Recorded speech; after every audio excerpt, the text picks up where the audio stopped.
he emphasized is a threat to our food security. That was the issue of galamsey. That is something that is going on, and if we don't find a way to stop it, it's going to, in the future, we're going to pay dearly for it. So he highlighted that, and he also created a picture of a community where they were finding unsustainable ways of using their land or tilling their land, and that had an impact on their soil. And at a point, they decided to use sustainable ways of farming, which ensured that their land were rejuvenated for the soil to be able to support their crop production. And I'm sure I will not mention the name. It's part of the things that we want. So please remember the name of the community. You talk of a community where in the beginning they were using non-sustainable ways of agricultural practices that destroyed their land, but they decided that as a way forward, they tried to use sustainable ways of farming and agricultural practices that ensure that their soil rejuvenated for their food production to go on. So that one will be a quiz that we will, at the end of the day, the person will be able to give us, we'll give the person a prize if you remember. And we also went to the second panel discussion where we talked about environmental management practices and also food production and environmental management, and the nozzles and issues of food security concern and the strategies going forward. Where our panels also highlighted the issue of galamsey as one of the issues that is also having an impact on our food security. And he also mentioned an issue of farmers even using our farm practices is also one of the things that are being done to also have an impact on the farm practices and he even mentioned the issue of farmers using non-sustainable ways of farming. And one of the panel members, Dr. Peter Nyama, also mentioned the issue of even in the northern part of Ghana, them trying a new intervention where farmers are being taught how to use fertilizer with their seed. So they will use the fertilizer in the seed to apply at that point in time so that it's able to, and studies have shown that it sometimes can even increase crop production by 120%. So that's a new invention that they are bringing up to ensure that they'll be able to help increase food production. And I remember there was an issue of even farmers even using too much fertilizer. And he even encountered that farmers are not using too much fertilizer, but it's mostly with the application of the fertilizer. And he also mentioned ways that we can go, and he even mentioned that even in the US or the developed countries, they are now going back to our root. The things that we thought were primitive that our farmers are discarding, that is what now they are now preaching to ensure that there will be sustainable farming practices, where he talked about now going to do maize cropping and land rotation, which was something that we were doing that we thought was primitive, and we have moved on. And now those in the developed countries have seen that it's one of the sustainable ways of engaging in agricultural practices. So now they are now going back to things that we have even discarded. That shows that we should also appreciate the things that we do, and we also need to go back to the past to continue the things that we are doing to be able to reduce our reliance on imported agricultural input like fertilizers. And in the end, we also have an open discussion where the issue of even engaging in home gardening even came up, where it was even highlighted that members of the conference, other people can even engage in home gardening, since it's one of the ways that we can supplement our income and also to ensure that we get food that are not contaminated. So this is just a brief summary of some of the things that we learned yesterday. I hope we will have a fruitful discussion and we will be able to learn more today. Thank you very much.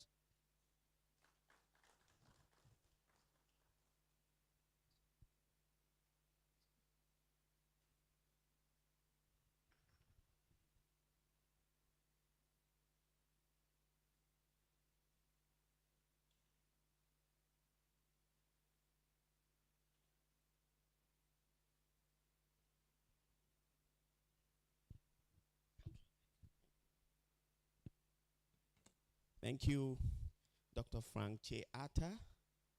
Oh, that was a beautiful recap. Let's clap hands for him. Yeah, it's a beautiful recap. So without much further ado, we're going to go straight forward to the point. We're going to call upon two distinguished personalities. One will be online, and the other one will be in person. They're going to talk about building systems and infrastructure for sustainable environmental management and food security. And our moderator for today is none other the former president of UTAC, Dr. Christian Labi AC, Department of Water Resources and Aquaculture Management, UESD. And our resource persons is Ms. Sylvia Baidu. She'll be in person from Department of General Studies from this university.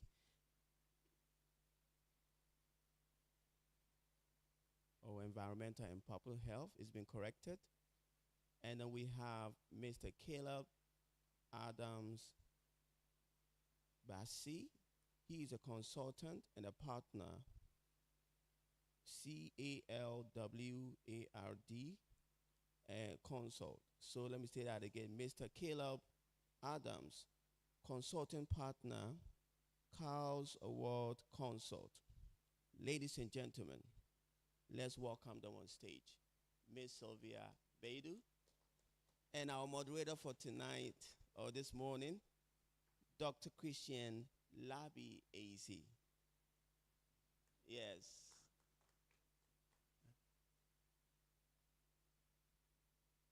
So let me give to His Excellency Dr. Christian AZ. All right, thank you.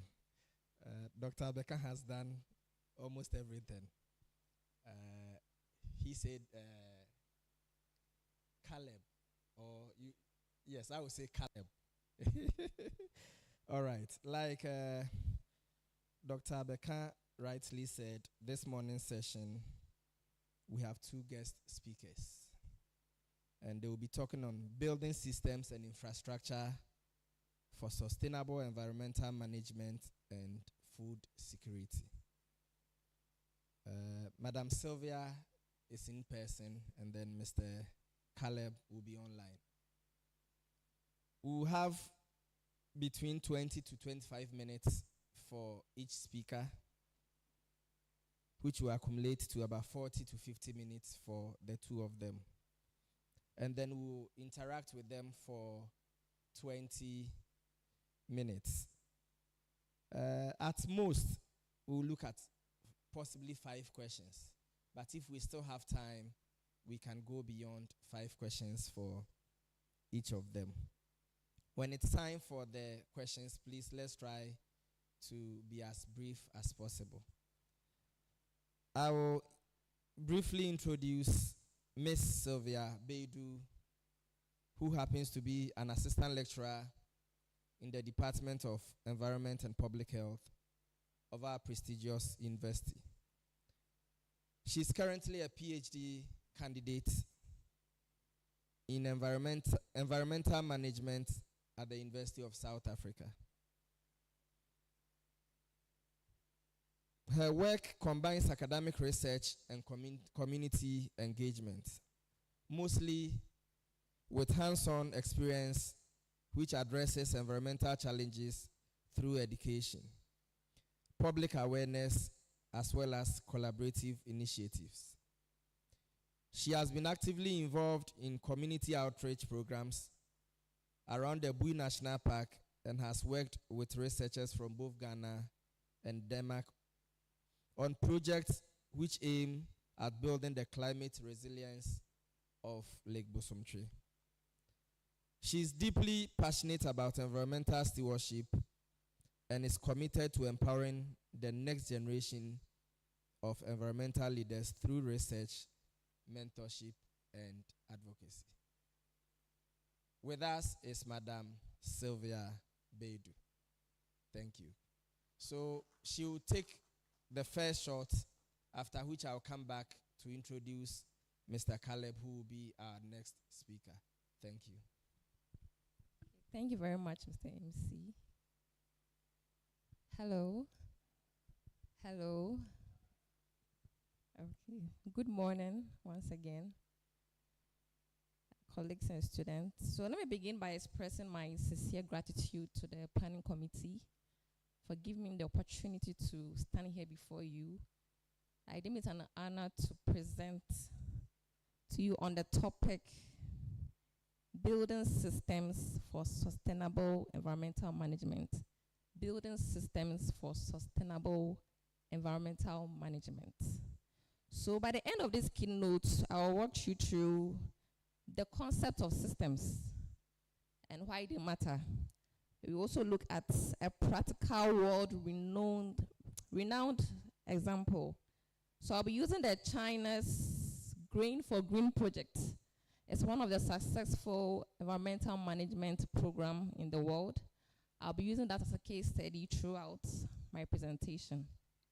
I also look at emerging trends and system building, unique challenges Africa faces in building systems for environmental management, and lastly, a way forward for all of us.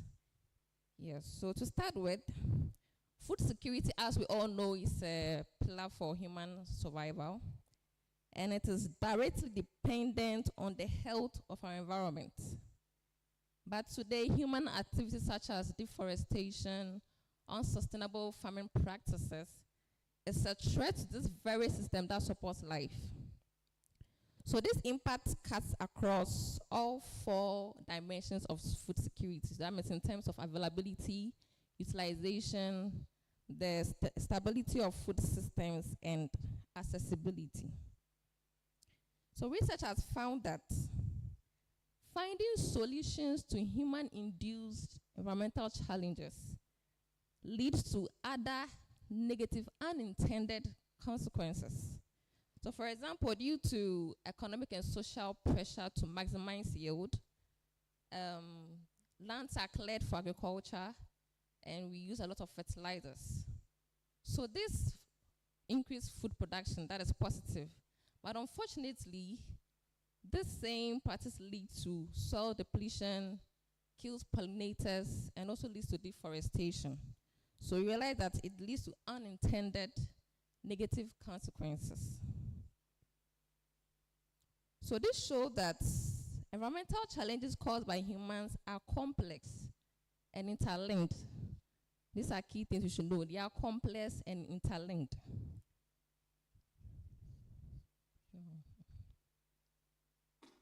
So they are complex and interlinked with social and economic issues such as human behavior, economic pressures, and policy decisions rather than isolated incidents.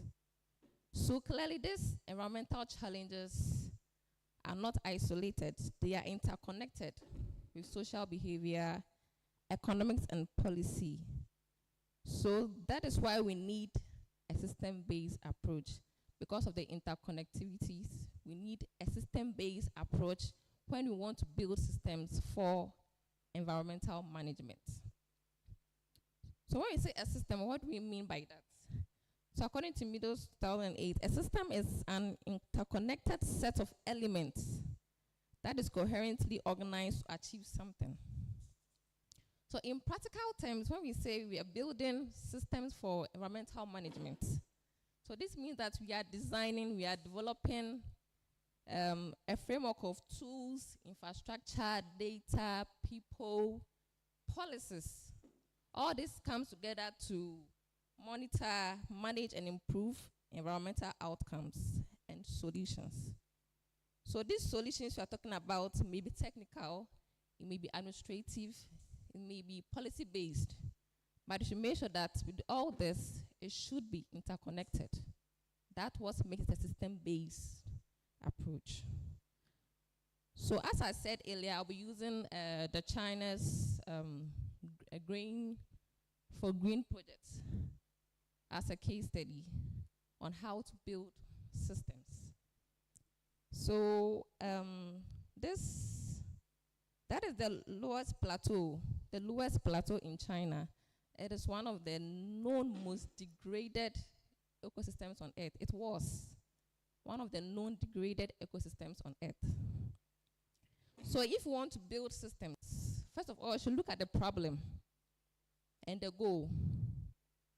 So looking at the case at lowest plateau. The problem was severe soil erosion and land degradation that was driven by deforestation, overgrazing, and farming on steep and unsuitable slopes. So this led to ecological collapse and dust storms.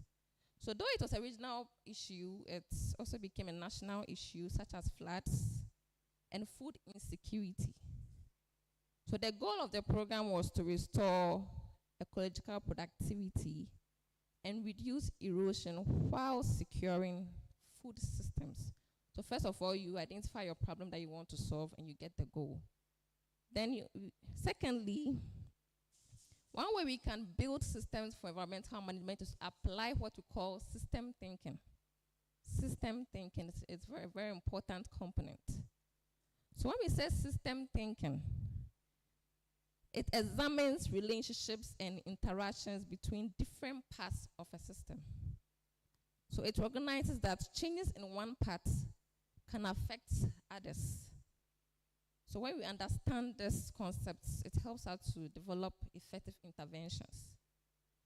So applying system thinking helps to understand the root causes. It gives us feedback loops and understand relationship. It helps us to mark the key actors and also environmental risks. So in system thinking, one way we can go about it is to map relationships. To map relationships. So in doing this, it will help us to review how environmental challenges are interconnected, showing how one human-induced environmental challenge can trigger a chain of effects. So for example, in the case of China, deforestation. Deforestation led to soil erosion. Soil erosion led to river sediment load. Then river sediment load led to flooding, then to downstream damage. That is one map that you can have. We can also map the relationship from overgrazing. So when you take overgrazing, it leads to vegetation loss. From vegetation loss, it leads to soil degradation and to reduce agricultural yield. So another relationship that you can map is from soil erosion leading to dust storms. Then from dust storms, it leads to urban air pollution. So when you're able to map these relationships this way, it will help us understand the root causes, to see interconnections, how one action can impact other parts of a system. And to also help us predict unintended consequences. So if you want to deal with deforestation only, you realize that whatever policy you put in place is not successful because there are other parts it has affected. So when you take deforestation, you should be looking at soil erosion. When you take soil erosion, you should be looking at river sediment load. It goes, then flooding. So when you map these relationships, it gives you a clear picture of the root causes and to also help you to deal with unintended consequences. So still under system thinking, in doing that, you can identify key system elements. So wherever the problem is, identify the key system elements. So in our case study, you realize that the key system under environmental elements, you can talk about soil quality, vegetation cover, biodiversity.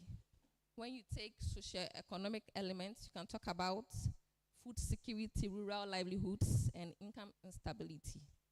So when you identify these key system elements, it will help you to clarify what makes up the system, to highlight components that drive or are most affected by change.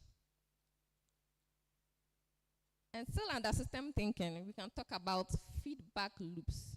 Feedback loops, so of proposed interventions. So this occurs when the output of a system is fed back into a system as input, influencing future outputs. So using our case study, one proposed intervention was taking steep farmlands out of production. So people were made to stop farming on a degraded area. So in doing this, fine, it's a good idea, but it could reduce food availability for local communities and also increase the risks of food insecurity, which could lead to hunger. Another proposed intervention, that is, farmers were given compensation. So farmers' reliance on government compensation instead of sustainable livelihoods increases the risk of overdependence on subsidies and could lead to the program becoming unsustainable long term. So in feedbacks, we can have a positive feedback and a negative one. So the positive loop, you can have more vegetation, better soil. It's also a map. Higher crop yields and more afforestation. So it's like a vicious cycle. When you come to the negative ones, negative feedback, you can have planting non-native trees, as in they're trying to restore the degraded area. So when they planted non-native trees, it's led to excessive water use, stream flow reduction, and also led to community resistance. So you realize that you had a good intention to plant trees, but that's what it led to: excessive water use, stream flow reduction, and community resistance. So that's a negative feedback. Yes, so what's the essence of mapping these feedbacks, the positive and the negative? What's the essence? So first of all, it helps you identify what to monitor. What to monitor, especially the negative ones. And secondly, when you identify feedbacks, it helps you predict delays. This one is very important. When you do this mapping, it helps you to predict delays. So in delays, that's the gap between the cause of a change and the visible effects of that change in a system.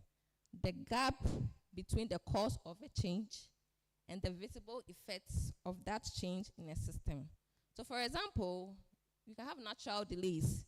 So it takes years for trees to grow after planting. So when you plant a tree, you don't expect that within 2 days, you have a full-grown tree with the shade. So that's a natural delay. You cannot have social delay. So it takes time for farmers to adopt new behavior. So when you train them on an initiative, it takes some time for them to adopt the new initiative. We also have economic delay. That is long time between investment in restoration and profit return. So using our case study, these were some delays in our case study. That is, trees were planted in the first year, and when it comes to soil improvement, it took them 3 to 5 years to see a little bit improvement in terms of soil improvement. Then when it comes to erosion rates too, it was gradual. It just didn't happen. Yes. So these delays we are talking about, it helps us assume, it prevents the assumption that the policy has failed. It hasn't failed, just a delay, which takes time. It helps donors, people who have volunteered to fund the project, it helps them not to withdraw funding. People might think that whatever they are putting their money in is not working, but it takes time.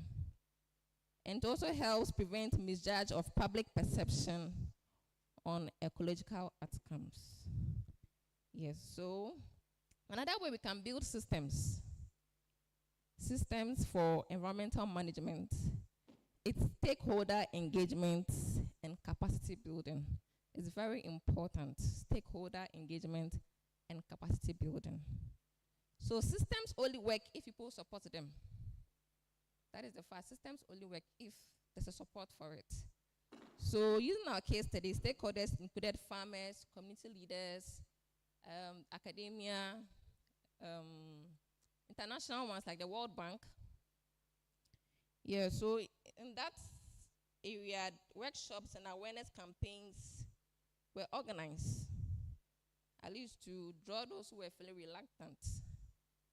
And also, when you want to map stakeholders, you can group them according to those who have high influence and high interest. So for example, if you take the World Bank, they have high influence and high interest. If you take the local farmers and NGOs, they may have high interest but low influence. If you take the urban populations as a stakeholder, they may have high influence but low interest. So when you group them in that way, it helps you to prioritize engagement strategies.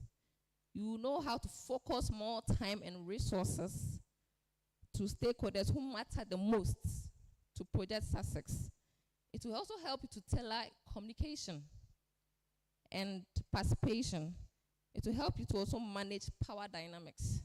So by recognizing who can support or block progress and planning. So to help you to build alliances and reduce resistance, that's by actively involving high interest stakeholders and informing or consulting those with high influence. And lastly, it can also ensure inclusivity. So that low influence by high interest groups like the local communities will be heard but not marginalized. So they'll be included in everything that happens. Yeah, so that's one important way, one importance of grouping the stakeholders according to their level of interest and their level of influence. So another way we can build systems for environmental management is to design adaptable tools and processes. Whatever you are designing or developing should be adaptable because there's always change. Processes can evolve. So if they cannot adapt to the changing circumstances, then it's not sustainable. So you should always design adaptable tools and processes. So we have remote sensing and GIS. It's mostly used for tracking and also collecting data. We have species selection tailored to local conditions, and move from monoculture to diverse planting and farmer contracts and subsidies. And lastly, I'll talk about implementation, monitoring, evaluation, and improvement.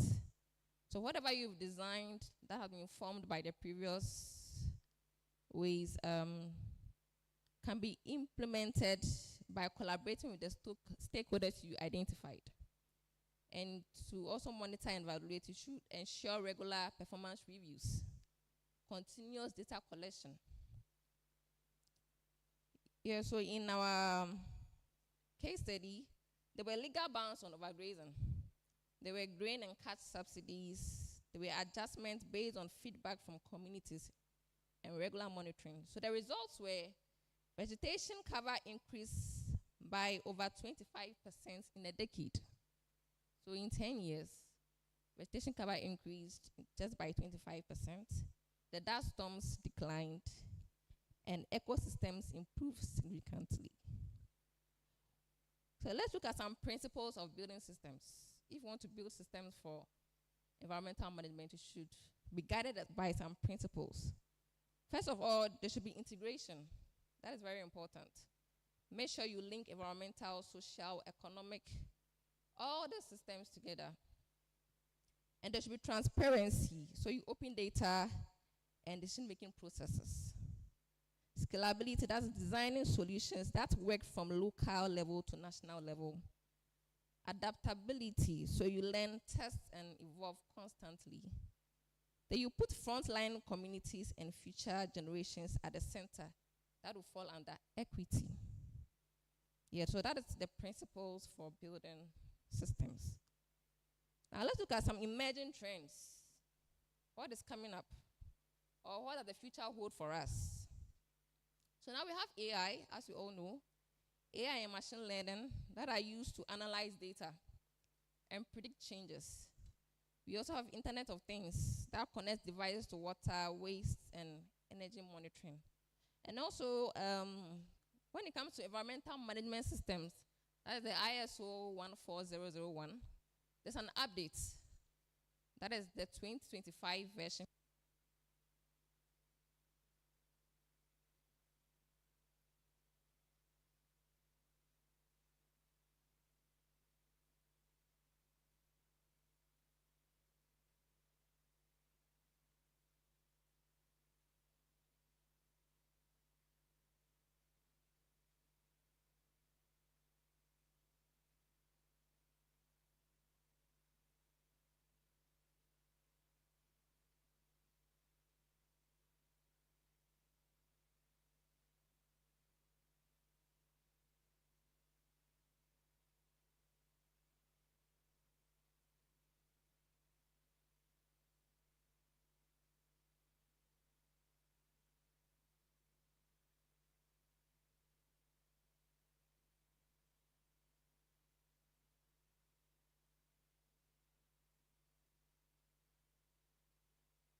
Yeah, so in Africa, you realize that the ministries and the agencies, you don't see that coordination.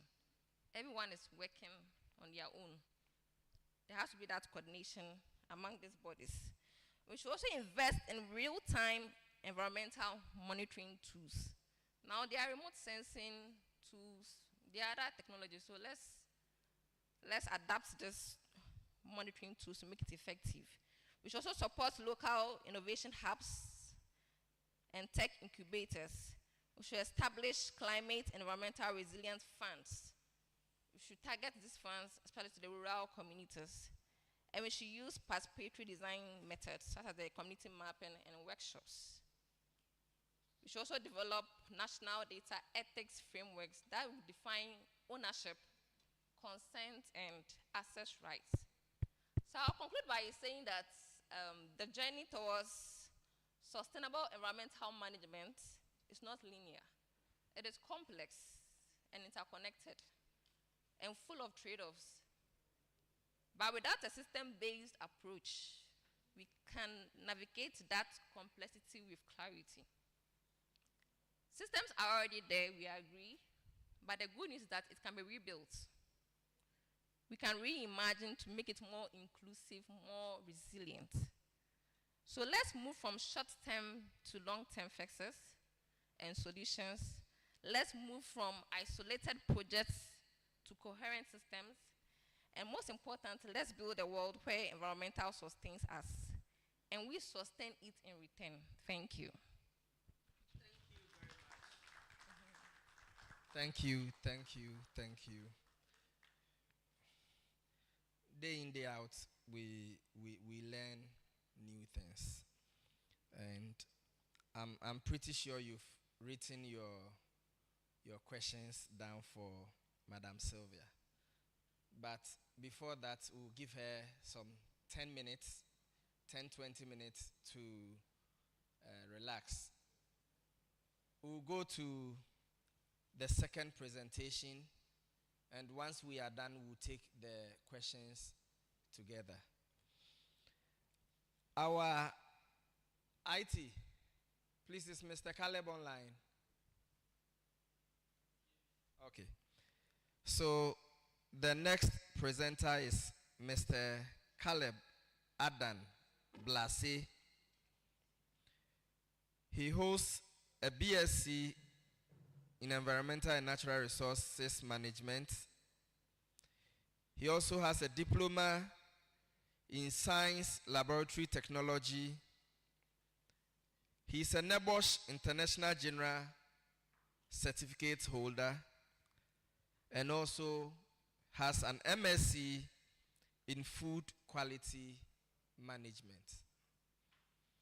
Our second speaker has over 10 years experience serving as an advisor in improving food safety cultures in West Africa.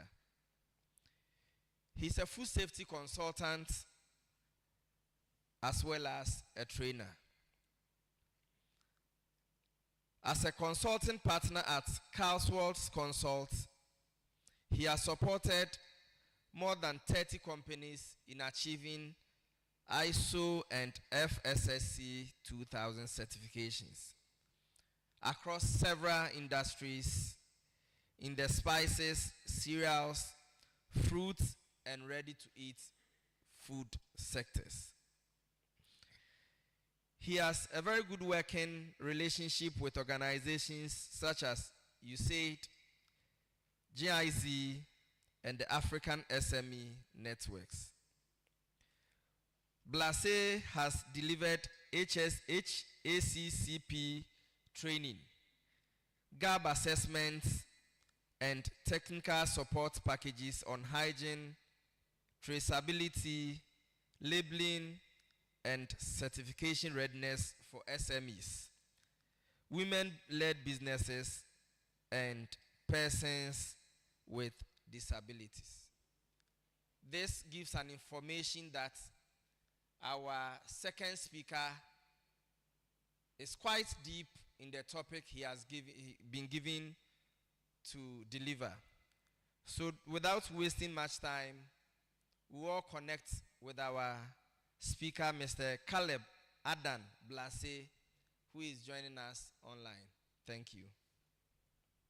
IT, over to you, please.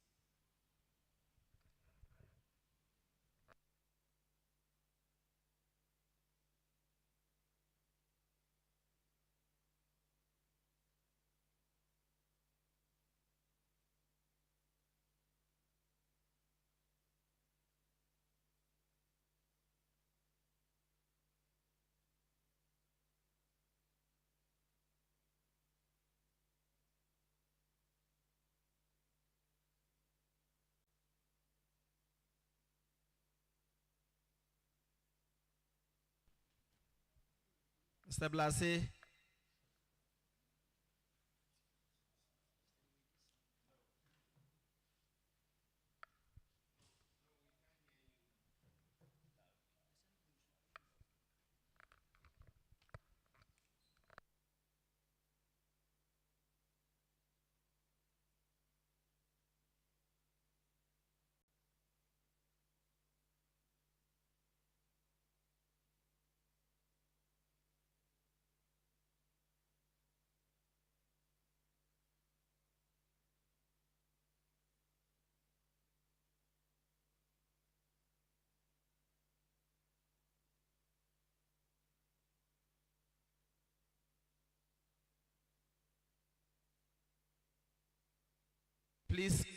Please go ahead.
please, we are running out of time, so please try and wrap up, please.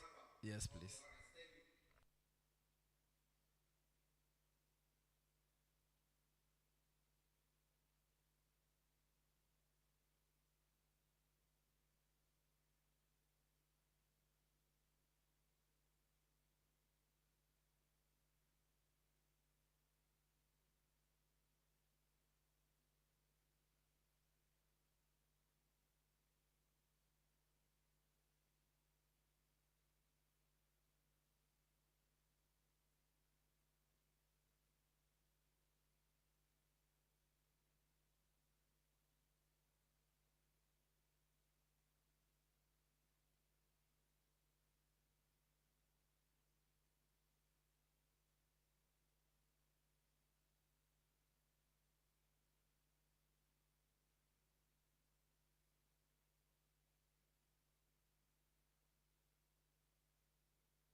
Thank you, thank you. We have to build systems that are not in isolations. That will be my take home from Mr. Caleb. We are at the interaction section. So we'll take 5 questions for Madam Sylvia. And then also we'll take 5 questions for Mr. Caleb. We'll take hers first. We answer them and then we come back to take. Let's take them together. So please, any question for our presenters?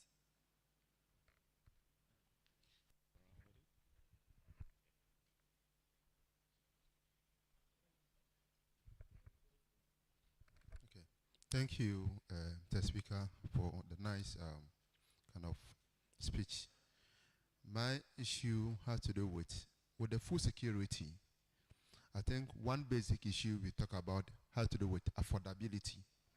And before affordability, we are looking at market access. So we talk about the road network. But one thing we also have to look at is that the quantity of food that are transported at a time by most of our, let me say, the vehicles. Some of them carry even more than what they can. And at a point, delay in the process of transporting them to the market. And it also contribute to the food access, or let me say the affordability to the customers. Another one I would want you to look at is the ownership structure of the land. I think maybe organizers can look at it, because before we talk about food access, we need to also look at land ownership. Some of our arrangements that are there do not allow our farmers to even get enough yield, because you get an acre of land and the family demands that you split 50% or 50-50, some 60-40 after you have told. So I think this issue can also be looked at. Thank you.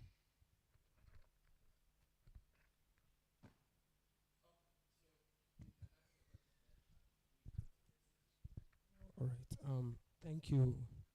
This question goes to Madam Sylvia. It's like the war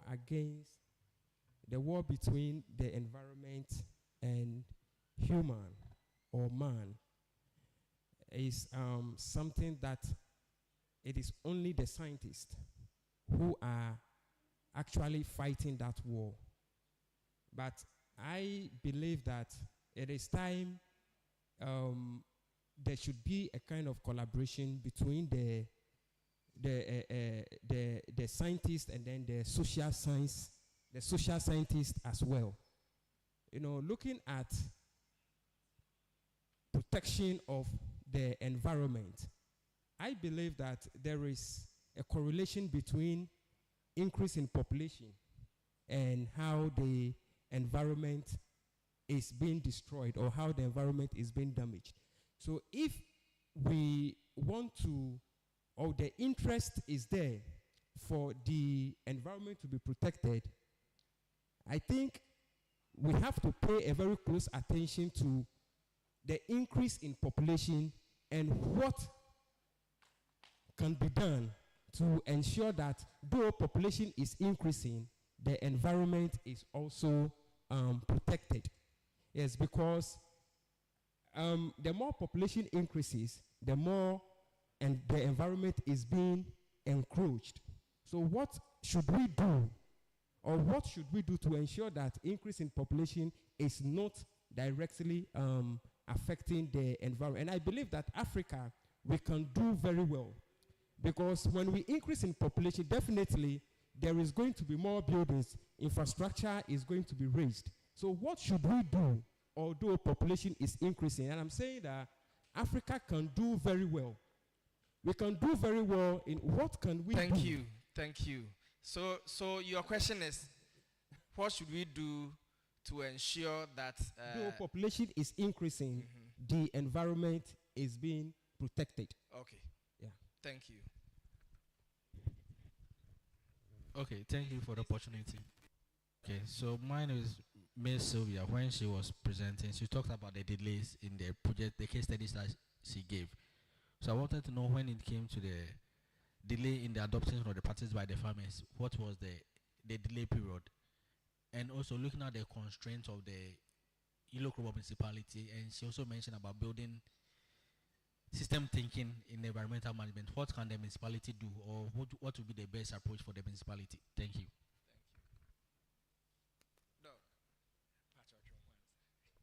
Okay, thank you. My question goes to the Mr. Caleb. Yeah, so I want to find out how much the farmers pay for storing their goods. For you mentioned AcoFresh, so that's the first one. Second one is the perishable, 30 to 60% perishables are lost yearly. What is the government doing about it? And recently we conducted a baseline study for agro waste, and our data showed that most of the farmers burn or dump their waste. I want to find out, if you know this, why is nothing being done about it? How do we educate the farmers so that they turn their waste into their useful products? Thank you. Thank you very much. My name is Dr. Do. My question is to Caleb. Okay, so you talk about building systems that are not isolated. So my question is, who should be responsible for building that system? Okay, and also another question is, to what extent are the food crops in our markets meeting the quality standard or food safety standard that you talk about? And you mentioned cocoa board, and you also mentioned fair trade. I want to know whether cocoa board pricing system is based on fair trade. Thank you. Mr. Caleb. In fact, he has taken the wind out of my mouth, because cocoa board, we've listened to the politics of it, where assuming they sell they sell the cocoa on the world market at, say, 100 Ghana, they are giving 30 Ghana to the farmer, and they are keeping close to 60% of that. Does it amount to fair trade? But I'm looking at also the storage.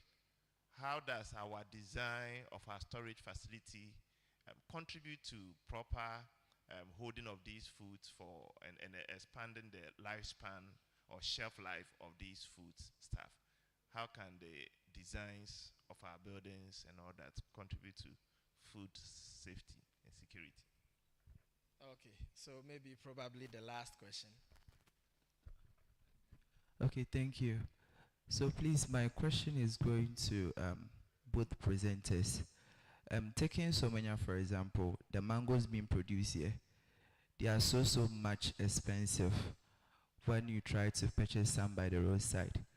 So taking this problem, me as a curious maybe researcher what steps can I take to advocate or educate them on the impact of them selling them costly and the aftermath of the product rotting? And so I think they will tell you that they also bought it from somewhere, so it was also expensive, so that's why they are also putting much interest on it. And so if we are to use the simple thinking approach, then how can we start by approaching that one? Because it stems from the farmers before it gets to the traders. So how are we supposed to tackle that as a researcher? Thank you. Thank you. So we'll start with Madam Sylvia, if she's ready. Please handle your questions. Okay, thank you very much. There was a question on protecting the environment, even though there's population growth. Yeah, that is true. Population growth affects the health of the environment. So to doing that, we cannot stop people from producing. But what we can do is to make adjustments. Let's adjust to the system. So that's why I said that whatever two processes that we implement, make sure they're adaptable, because there will always be changing circumstances. Things will evolve. So whatever tools or processes you put in place, make sure they're adaptable to the current situation. So whatever stress or shocks, that's what makes it sustainable. So that's what I'll say about that. And there was a question on delay in the practice of farmers. Wanted to know the delays. How long? Okay, so there was natural delays. That is when they planted the trees. So in 10 years, the vegetation cover was just 25%, even though they were expecting more. That's for a decade, 25%. That's in 10 years. And what the municipality can do in terms of system thinking, Sumia, right? Okay, so with that, I think we can map out, looking at the challenges, we can map them out. So we'll take one course, what this course can lead to. We'll move from that to that. So in doing that, we can identify the root causes, and also, and if we have any proposed intervention, we're able to identify the unintended consequences. Yeah, so that if we want to affect a system positively, we don't end up affecting it negatively at the same time. Yeah, so, and the question on how to tackle the mango prices. Yeah, talking about mango prices and the food waste. Okay, for the prices, fine, that is business.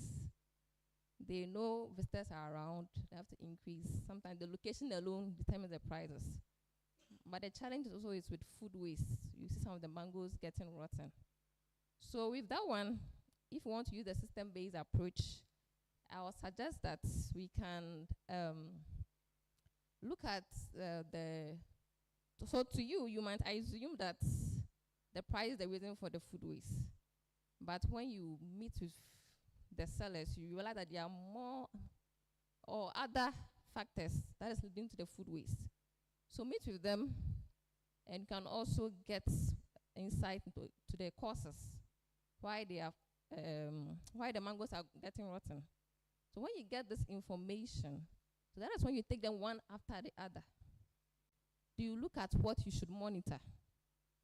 So for now, your assumption is the prices, but I can assure that there are more reasons to that. So when you get them, map them, as I said earlier, and tackle them one after the other, so that in the end we can have effective interventions. Thank you. Thank you. Mr. Caleb. Yes, I'm here. Kindly handle your questions, please.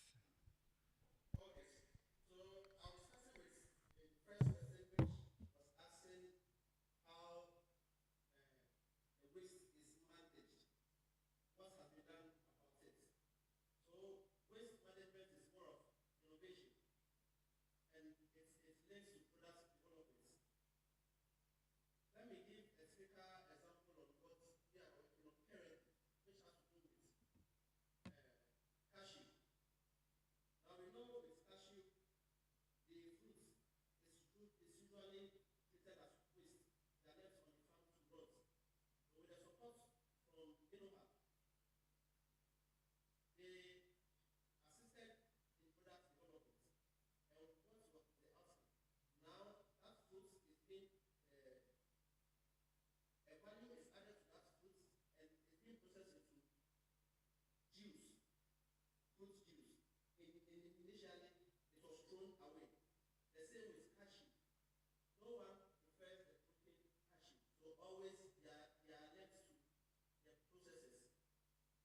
this same project, that cashew is being prepared, is being transformed into jam to be used. So these are some of the interventions, and it is it's expensive because you need a product development person on board, and product development is not a one-day business because after production you need to run the shelf life studies. The shelf life study, unless you have to run an accelerated shelf life study, they take about 3 months. If you want to do your normal shelf life study, it can be done for as long as you want, probably a year, and you monitor it. So it all depends. Then there was one question with respect to design of building to contribute to food safety. Looking at the maize, for instance, aflatoxin is the major headache. Most of the farmers do not even know how to store their raw materials. Their finished product being the base itself. They pile it in a room with very poor ventilation, and when there's enough moisture, this mold, they begin to multiply. When they multiply, they start producing their exodus. That is what leads to aflatoxin. So your premises design, it is clearly outlined in ISO 22000 at the TS, ISO specification 2002 at 1. That is for food manufacturing. They've given how we should position our building, the number of ventilations we use. If we take this technical specification into our design of factories, it will help a lot. But what most entrepreneurs do is we have a piece of land, we have a bank, let's call an architect to work for repairs. You need to get a full consultant in planning. So with the recent project, what we did was to give the architects how you need to position the doors and the windows. And these services, 90% of Ghanaian entrepreneurs are not ready to pay for. So that is the challenge. I think there was one other person. And how much does Apple Fresh pay? For Apple Fresh, I do not know their pricing. But there's one in the Bono region. Is it JK Farms?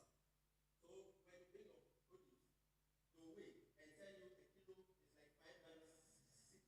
Some is even as low as 2 Ghana cedi per kilo, depending on the sizes of your produce. Some products are bulky, but they do not carry any weight. So these are the dimensions. And also, the volume your product will take, some charge in cubic meters. But for Apple Fresh, and people don't know how much they charge for now. I hope I've covered everyone's question. Fair trade, cocoa board. Yes, fair trade is cocoa board. We say cocoa board is putting it within the context of fair trade. They are the only people mandated here, and they are determining the price. More of tying your hands to your back and say, accept my marriage proposal. So we can tell it as fair trade. If it goes in favor of our farmers, we see it as fair trade. So yes, it's a fair trade because they have set up a system to manage farms on their behalf. There are some inputs, there are some technical support they give. So basically, we can say here they are determining pricing. In the case of Ghana, how we are doing it is what we cannot say as fair trade, but we look to the other countries like Ivory Coast and Co. What they do is the government sits with them, buys the crop from even the farm before they are harvested. But in the case of Ghana, it's the other way around. You have to go and process the grain. So we can say fair trade 50-50, depending on where one stands. If it benefits you, it's fair trade. If it's not, then it's the other way around. Thank you, Thank you, thank you. Building systems for sustainable environmental management should adopt a system-based approach where a framework of tools, processes, people, data, and policies are designed and developed to manage environmental conditions. Let's build systems that are not in isolation.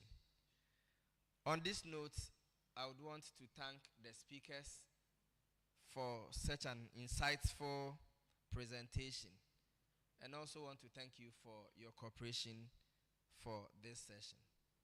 Thank you. I'll hand over to the MC. Thank you.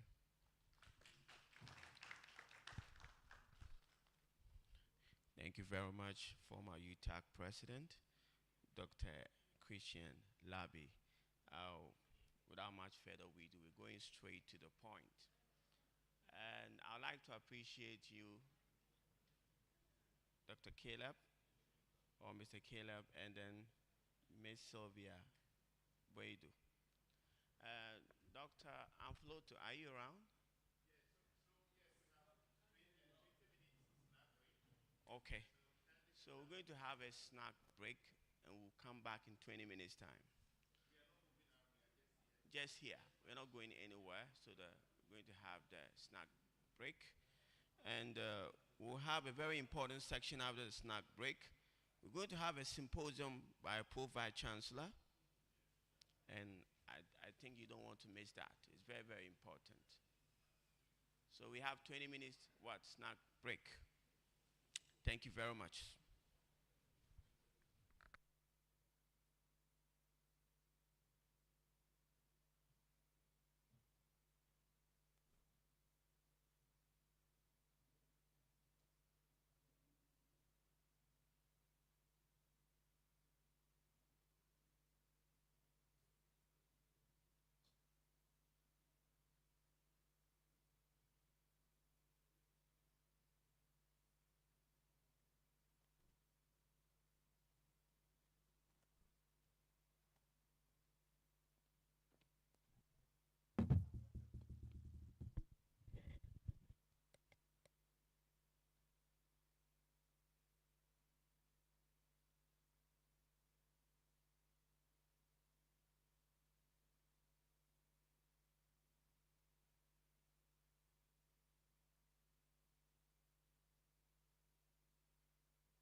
those who have their slides for the symposium can give to the IT unit. Those with their slides for the symposium can give to the IT unit.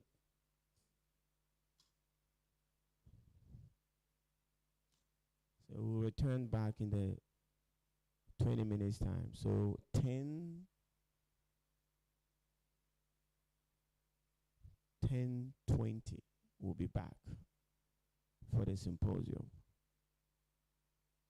10:20.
So, this is one of the chapters of my PhD work, and You have 10 minutes to present.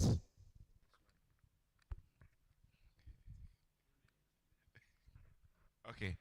So 10 minutes. I'll have Grace for 2 minutes. Then we'll have the rest for discussion. So we'll take a number of presenters together and then the questions. So maybe 1, 2, 3, 4. Then we'll have the questions together. So let's start with you. thank you, Doc. So, so as I said, this is one of the chapters of my PhD work on the blue economy. Basically, this is the economic dimension of feedstock recovery. And basically, you want to look at the sustainability of the artisanal fishery sector. So this work looks at the preferences of artisanal fishers by employing the discrete choice experiment approach. So this is the outline that we'll be following for the work. Now, what they are saying is that artisanal fishery sector has been described as a small-scaled and then with low capital intensive. And it's also one of the non-industrialized, or that uses the non-industrialized method. And because of that, the landing that has been found, according to FAO 2020, they are saying that it's contributed about 70% of total fish landings in Ghana, that the fish artisanal fish sector. But MOFAD also indicated that in terms of employment, it's contributed about 2.7 million jobs, both direct and indirect jobs. So this tells the significant contribution of the artisanal sector to the Ghanaian economy, right? But what Bedu Tibudako is saying that if you take a look at the most species or the common species that's normally harvested, the Sardinella, is on the decline.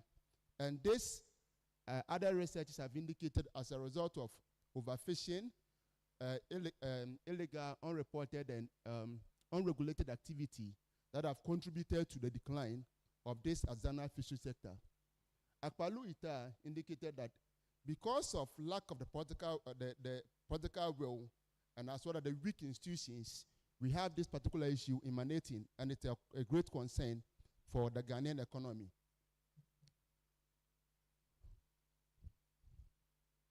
Now, if you take a look at the employment, given the three sectors or the three players within the industry, we have the artisanal, the semi-industrial, and then industrial sectors within. But in terms of fluctuations, the first line that we have, the trend, tells you that the artisanal fishery sector has seen a lot of decline compared to the semi-industrial and then the industrial fisher folks. So this indeed tells that over the years, even though we've had much catch from the artisanal fishery sector, in terms of their catch has been on a decline, and even though it's a fluctuation, it's a downward trend. So this is one of the problems that we are seeing in the artisanal fishery sector, and it's a concern as a researcher, and we need to look at it. In terms of effort, in terms of the number of people that have been employed within this sector, over the years, we have seen that the artisanal fishery sector has been on the rise, which indicates that those that are having interest in working in the ocean space or the marine sector is higher compared to that of the semi-industrial and industrial fishes.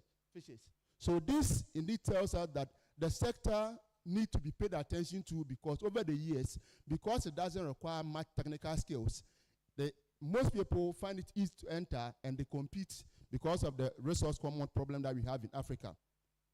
So additionally, Feingold indicated that in the artisanal fish sector is having a problem with regulation because of lack of alternative livelihood. Most of the artisanal fishers do not have secondary jobs, and they find the ocean as the only alternative livelihood. And because of that, they tend to pay much attention to the ocean as their source of livelihood. Meanwhile, Achampong Eta also indicated that government has made efforts in terms of controlling or managing these resources, but we still have a problem. So we have seen some of the initiatives like canoe licensing, closed season, and other notable policies, but we still have problem with overfishing, overcapacity, and then IUU in the fishing industry. So this has required us that we also pay attention to what can we do as researchers or as students in academia, what can we do to contribute to this problem. So this actually give us the reason to conduct this study. So the research objective for this study is to explore the preferences of Azana fishers in Ghana, and also to look at their willingness to pay to support fish stock recovery policies in Ghana. Are they willing to also contribute in terms of finances or any other means to support fish stock recovery? So that is the research objectives. And the research hypothesis, we are saying that there is no significant preference heterogeneity among Azana fishermen in Ghana. In terms of theoretical framework, the theory that we are looking at, we use the theory of consumer behavior. We say that individuals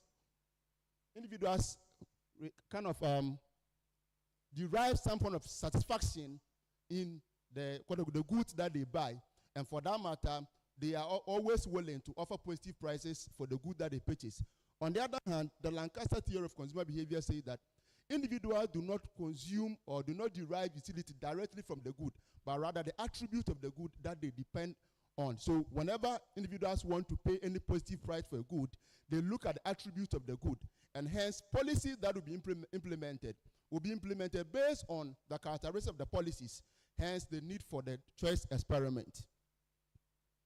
So these are some of the literature that we reviewed. So the literature that we reviewed were on the attributes that were selected for the study. We looked at the attributes such as endangered species. Evidence has indicated Ghana, we've lost about 58 species to because of the climate change and other kind of activity that are affecting the environment. And that is indeed a worry for us. And also, in terms of Ghana's involvement in the UN, you were supposed to sign or have what they call to implement what they call the marine reserve or the marine policy, the marine protected areas. But over the years, we had not been able to, until recently, that we realized that government was making effort to put in place or to negotiate or to discuss on how to set aside a place at the marine reserve, unlike the land where we have our foreign, forest reserves. So in terms of the study used a sample of 520 using the Craigie and Morgan sample size determination, and then we used the D-efficient design, which is the most appropriate design in designing the questionnaire for discrete choice experiment because it's able to minimize the errors associated with it. We use the COBO design or COBO to collect the data, and then the study areas were Central and Greater Accra. We chose the Central region for that of the Western to represent the Western base, and then Greater Accra to represent the Eastern base, because we have the four coastal regions in Ghana. So we selected this based on it. And then we use the Ghana Statistical Service standard that even though when you get to the fishing areas, we have young as 13, 12, 15 years who are into fishing, but the labor law doesn't allow them. So the exclusion criteria was to exclude those who were below 16 years and also those who are above 65 years are the exclusion criteria for those who were not interviewed in the study. Our software was used to analyze the data, and then the Apollo package was used. We used the experimental design, which was the discrete choice experiment. Now, in designing the questionnaire, the requirement was, first of all, we had to go through process. The first one was to look at the attribute selection. The attribute selection requires what we call the focus group discussion.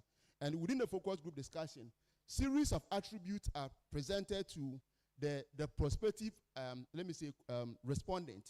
In this case, the fishermen, for them to contribute as to whether these attributes will be appropriate for them as far as conservation is concerned. So when those ones were done, expert interviews were also conducted for the attribute to be reduced. So upon those consultations, we reduced the attribute to 5, and these were the endangered species, the creation of jobs in the coastal areas, biodiversity of species, and then marine reserve, and then environmental taxes. So when you take a look at the endangered species, we define it in terms of the recovery of species, because we know that data indicate that Ghana, we have lost a lot of these species. And one of the things that respondents should be looking at, that should there be conservation policies and programs, are they going to help us recover some of these endangered species? And then research has also indicated that most of these species, we are losing them not because of the environment only, but because of destructive fishing activity. So they've gone beyond most of our exclusive ecological zones. And for that matter, we looked at this attribute, or this, yes. Then we also looked at the jobs. So as I indicated earlier on, most of the coastal areas are relying only on the marine or the ocean because they don't have secondary job opportunities. So this proposal is that should there be secondary jobs created in the coastal areas, how will it affect your probability to allow for conservation of the marine resources? Then the biodiversity, here we are looking at the species quality in every catch. So we are saying that should there be an improvement in the ocean, you are likely to have variety of fish species in every catch. So that is one of the policies. And then the marine reserve, here the IUCN proposed 10% of exclusive ecological zone. So, but currently the status quo is 0 because we don't have any reserve site in Ghana.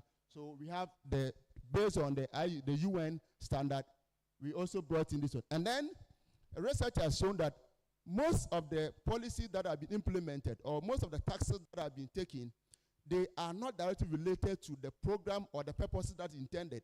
And for that matter, people are not willing to contribute to such policies. So here, this particular attribute is looking at where we have environmental tax purposely to help us to recover the ocean resources. So in terms of the levels, the endangered species has the current level that about 58 different species have been lost. But we are proposing that should there be a recovery, we are going to have about 25 to 30 to 60 different species in every catch. Then in terms of job, currently we don't have most of the intentionally created jobs in our coastal areas. So we propose that from the 0 level, we are proposing about 25 to 50 different jobs in the coastal areas as a means to reduce reliance of the Azana fishes. And then biodiversity, we have the 3 levels. Currently, we have the low biodiversity, but we are proposing a medium to higher biodiversity. And then in terms of the marine reserve, as I said earlier, currently there is no site, even though there's a kind of conversation around. So the study proposed between 10% of Ghana's exclusive ecological zone and then 20% of Ghana's exclusive ecological zone. And then with the environmental tax, as it is now, there is no taxes intended for the recovery of the Azana fish sector. So the study proposed an annual levy between 150 to 750 Ghana cedis, just to see whether Azana fishers will be willing to contribute directly to the fish stock recovery in Ghana. So this was the questionnaire on the choice experiment. So the individuals were presented with alternatives A, B, and C, with alternative C being the status quo. So at every point, we compare A and B to the C to look at an individual decision as to whether the person will prefer an improvement in our environment or would be willing to maintain the status quo. So that is, so in the case of choice case 1, the individual is given option 1. We are expecting that should you select option 1, you prefer that about 30 species will be recovered when the policies are implemented. Also, creation of about 50 new jobs in the coastal areas. Then you'll be looking at the medium biodiversity in every catch, and then you'll be willing to contribute about 450 Ghana cedis annually to the fish stock recovery attribute. Now, this theoretical framework has to do the random utility model, which says that the probability of an individual selecting an alternative among alternatives is given in this probability model. And by using the discrete choice experiment, we are saying that the utility from an alternative is modeled as a deterministic component plus the error term. So with this model, we derive the empirical model by saying that the utility is specified as the alternative specific constant, which is when we draw when we estimate it, it's actually looking at the alternative that do not directly feed into the model, but we estimate it. So we have the beta of endangered species together with the endangered species. So endangered species and that of the marine reserve enter the model as a continuous variable, while that of the biodiversity jobs entered as a discrete, or let me say a categorical variable that at every point in time we compared. So this was the result from the estimation that were carried out. Now, in the estimation, we had to choose between the MNL and then the myth-logit model. So the criteria is based on the model fitness of the estimate. So in terms of selecting the best model in interpreting or exploring the preference heterogeneity, we had to look at the log likelihood. So researchers have indicated that for a model to be best in interpreting the heterogeneity of behavior, the log likelihood should be higher as compared to the other. So we realized that the log likelihood for the MNL model was negative 2136, while that of the myth-logit was negative 1938, which indicated that the myth-logit was preferred in terms of the log likelihood. Again, in terms of the AIC, the archaic information criteria, we are saying that the model with the lowest AIC is the best. So given the study, we realized that the AIC for the myth-logit was 3,916 as compared to the MNL, which was 4,290. And then another criteria had to do with the differences between the BIC score, the Bayesian information criteria.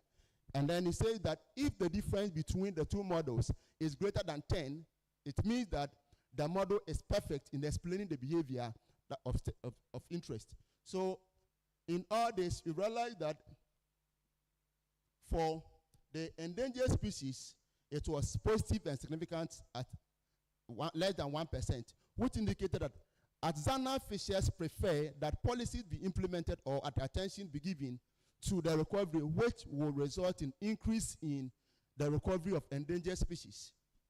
In the case of creation of new jobs, you realize that the 25 was not significant, which indicated that they preferred the status quo to the creation of 25 new jobs in the coastal areas.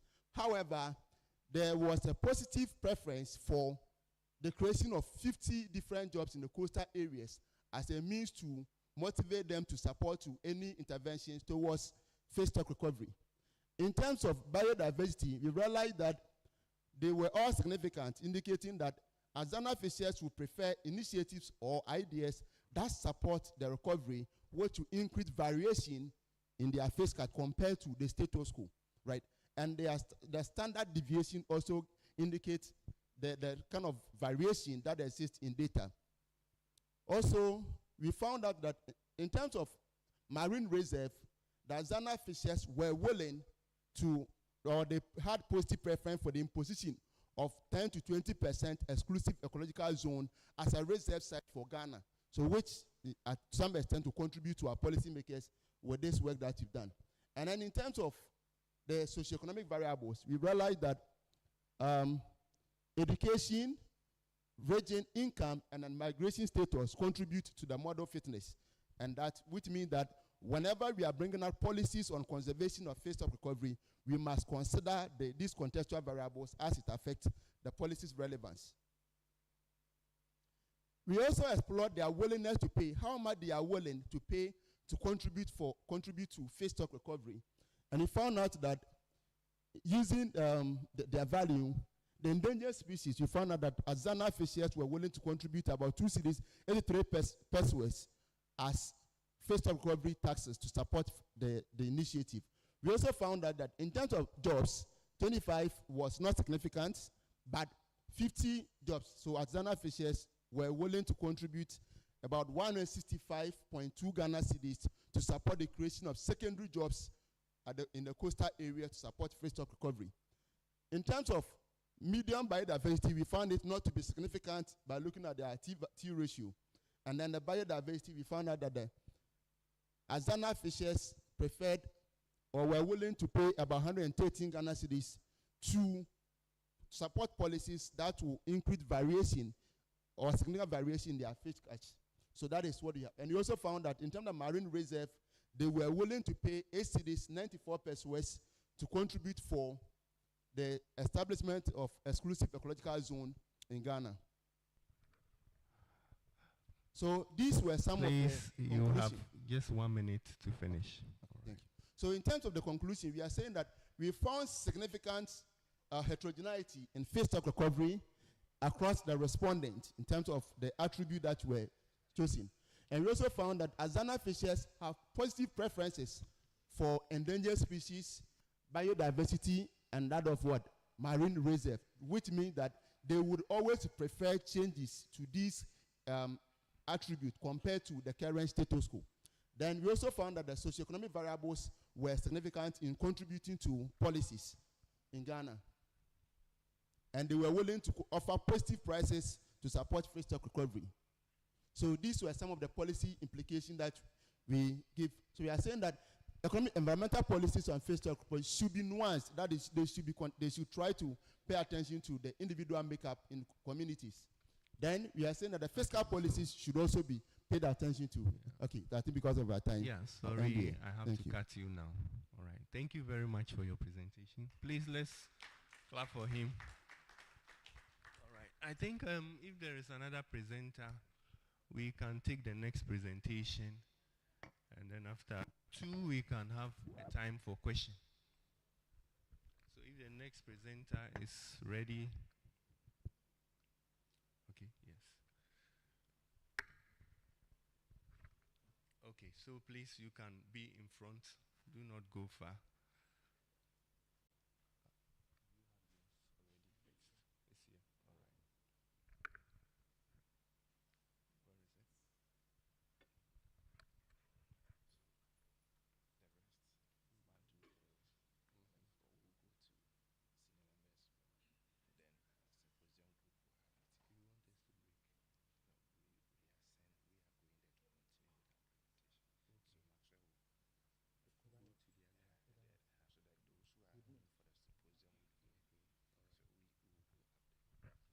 All right.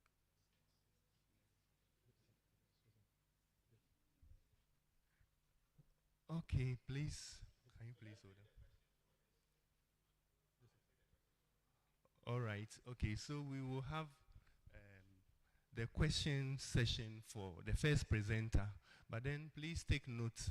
Afterwards, we are going to have the symposium right here. So those of us who are interested in the symposium should remain. And then those who are interested in the technical session, kindly move to SNES senior members room, the lecturers hall. So that will be after the question and answer session for the first presenter. Okay, so okay, I think I want to ask the first question. I have the mic. Okay. Okay, so thank you for your presentation. But there is this that has been just a thing that I've been thinking about.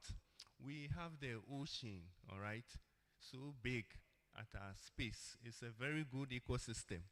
So we've been talking about endangered species, decline in fishery stock, rising effort levels. So can't we, in a way, raise the fingerlings, okay, from the sea, all right, the fishes from the sea? Can't we raise them, okay, inland, and then release them into the ocean, all right? So that, because thinking that the ocean is a whole ecosystem of itself, can't we even restore these endangered species by raising them inland and even releasing them into the waters, and then they can even find their way out to grow and then replenish the stock? Anyway, that is my question. Thank you very much. Please, the next person. Yes. I came a little bit late, and I want you to throw more light on the job 25 and then job 50. Is it that at every landing site, 50 jobs will be created, or 50 jobs across the entire country? I just want to have an insight into that, except to contribute that we might be fortunate that by the end of the year, we'll have a marine protected area in Ghana. That's the Cape 3 Point. I'm sure that probably when Parliament resume, they might lay that bill before Parliament. The process started about 2 years ago, and they've gone through the documentation and done everything. So that's just a piece I want to add. But if you could shed more light on the job aspect for me, thank you. Okay, thank you. So I think I would react to what the first question that Doc asked, and then after. And then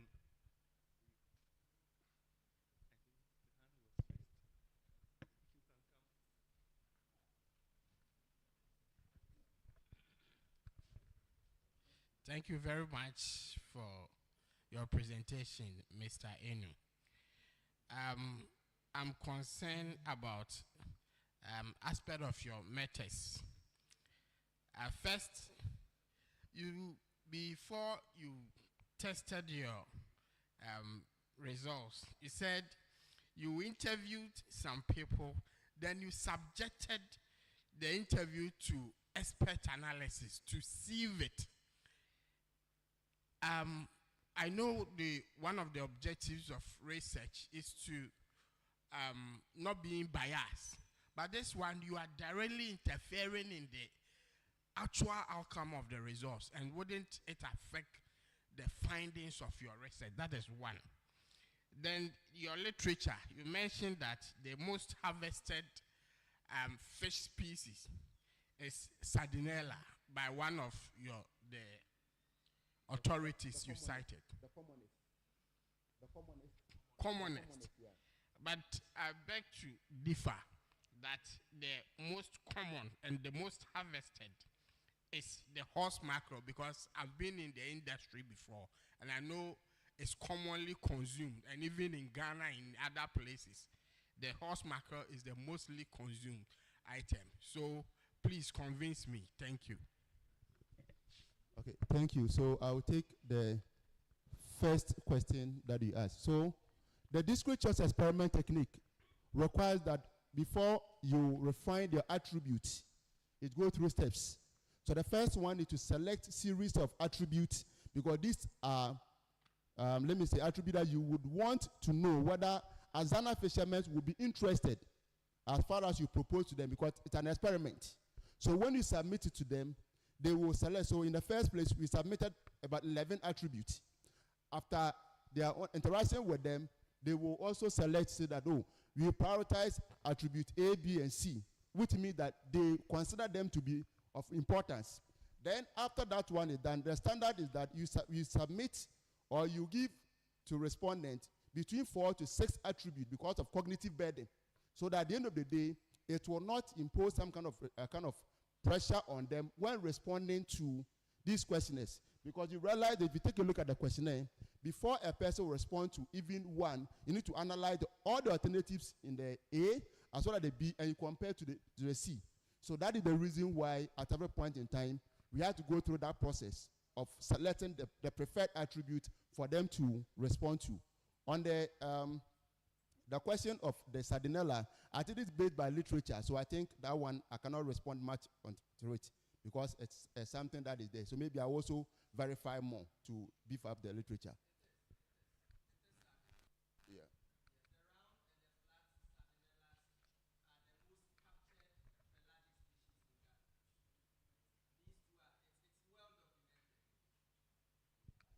Okay, thank you. And then on Doc's question, that why can't we develop these species offshore and then we introduce them? In fact, most of the species are migratory.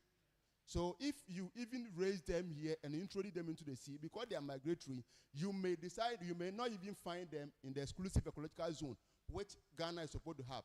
And I think that will be, unless maybe it's intentional that we're going to do as far as the aquaculture framework is concerned. So maybe that is where I think that it can fit into policy perspective. And then on the jobs that Doc mentioned, so this is a proposal because we realize that most of our coastal areas, we don't have intentional jobs. So it is something that we are looking at within let me say, the shores of Greater Accra or within the coastal communities, what other jobs can we look at by looking at the characteristics of the people and then intentionally create these jobs today? So it is something that we are proposing that based on their nature, we introduce them. So it's a proposal that is, we as part of the study, we intend, but it is not, let me say, location specific, or let me say, community specific, but let me say, shore specific or region specific. Thank you. Okay.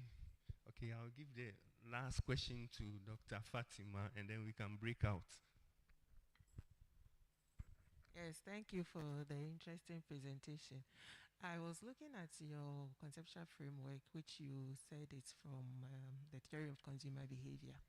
So, linking that to your objectives, because the topic is looking at artisanal farmers, but the theory is looking at consumer behavior. Is it that you are looking at the artisanal farmers themselves as the consumers, or you interviewed consumers, and in that way you are linking your theory to the consumers and that of artisanal farmers? I'm a bit confused, so I need a bit of clarification. And how do you conclude based on your conceptual framework in relation to your objectives? I think it will be interesting to understand that. And then a general comment on your slides. It's too wordy, a bit blur. It was really difficult to read. I would advise or encourage all presenters that maybe moving on, you look at the 7x7 rule in presentation, where you have 7 lines on the first.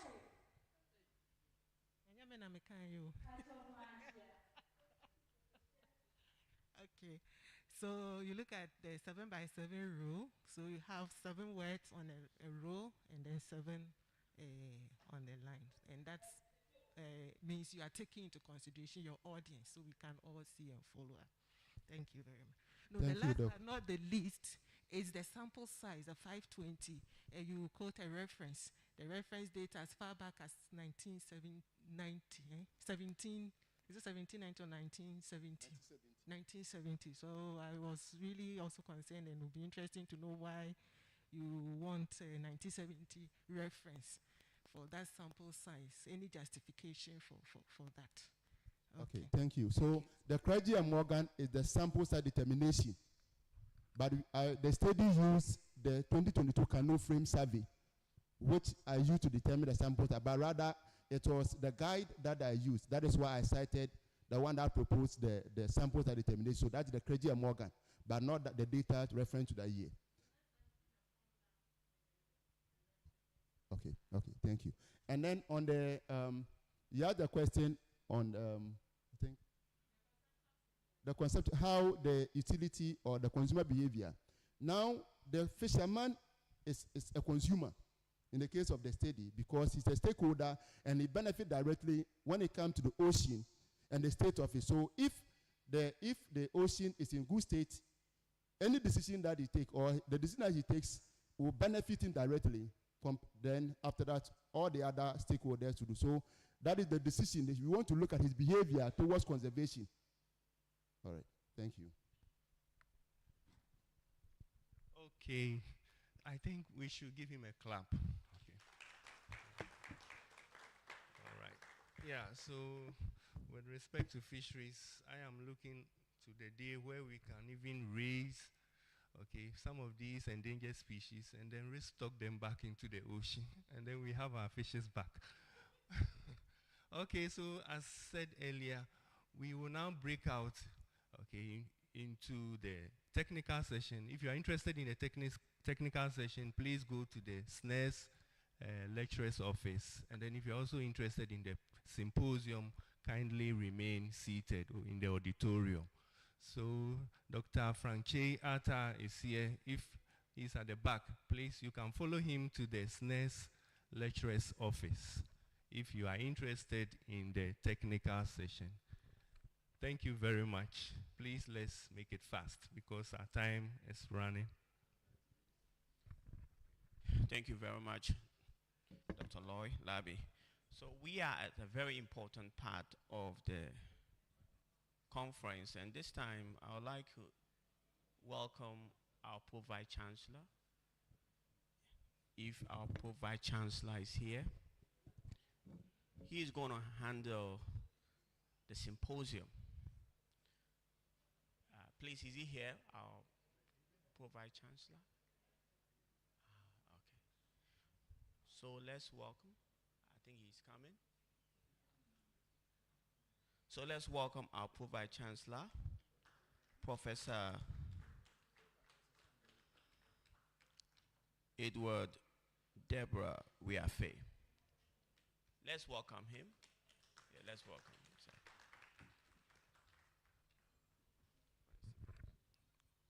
Good afternoon, ladies and gentlemen.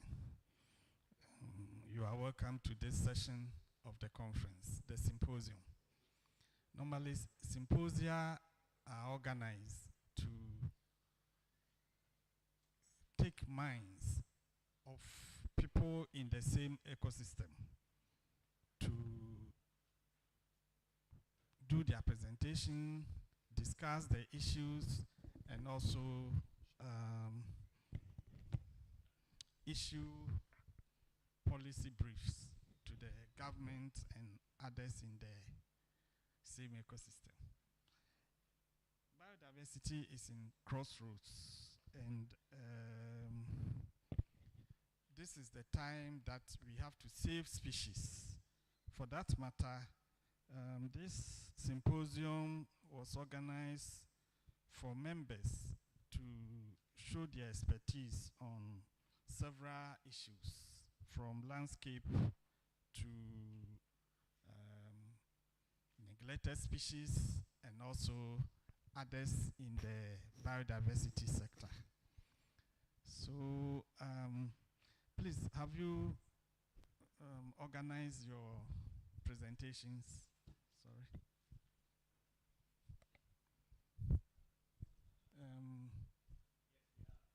Okay, so our technicians, can we see the list of the presenters so that we go according to either seniority or or diversity, or in terms of regions, or whichever mode? The rule is that you have 15 minutes to present, and then 5 minutes for interaction. But you can reduce your 15 minutes to get 10 minutes for your interaction. Or you can consume all your 15 minutes or 20 minutes without any interactions, which we don't encourage. Otherwise, I can go by my list. That is session A, land use change and agro systems. The first presenter will be Emanuela J. Safo. Emanuela J. Safo. Oh, okay. I've sent her.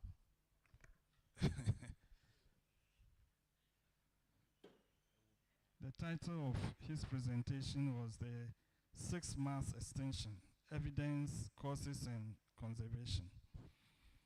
In his absence, we will move to, or you've not finished rehearsed yet, assessing the importance of change of cocoa farming system from conventional to organic biodiversity of farms in Ankasa Tono Atiwa landscape for Ajimaidakwa. If Paul, you are ready, or you want to rehearse, sometimes when I go to church and the pastor doesn't tell me that I'll pray in advance, then I'll tell him that, please, I'm rehearsing my prayers. So maybe, yeah. Others in the same session are conserving neglected taxa. Sorry. Then, per the powers conferred on me, we will do seniority first. research and conservation of critically endangered vultures in Ghana, an urgent call for action. Dr. Nana, Ni Jan Anoba. Please, the floor is yours. People are wondering why we should conserve vulture. Thank you, Prof. And good morning, colleagues and friends. Yes, so my name is Nathaniel Anoba. I am a lecturer here and the acting head of Department of Biological Sciences. I'm going to be talking about vultures. Interestingly, when we were uploading the document, one of the technicians was, he was asking, he said, he hasn't been seeing the vultures anymore. So what's going on? I say, yeah, that's what we're going to talk about now. Right, so, so I'm going to be talking about research and conservation of critically endangered species in Ghana, an urgent call to action. I don't know if the technicians are going to be moving the slides or I could do it from here.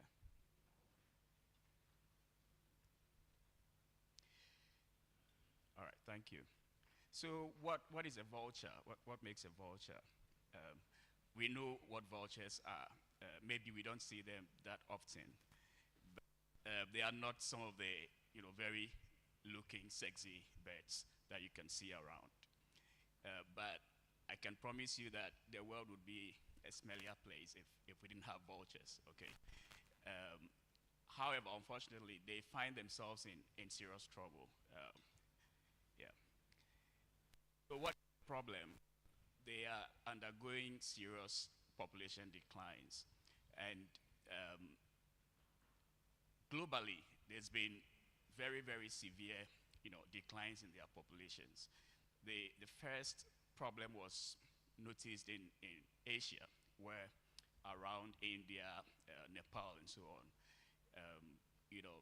there were massive die-offs in vulture populations. It took a long time for the cause of the problem to be understood.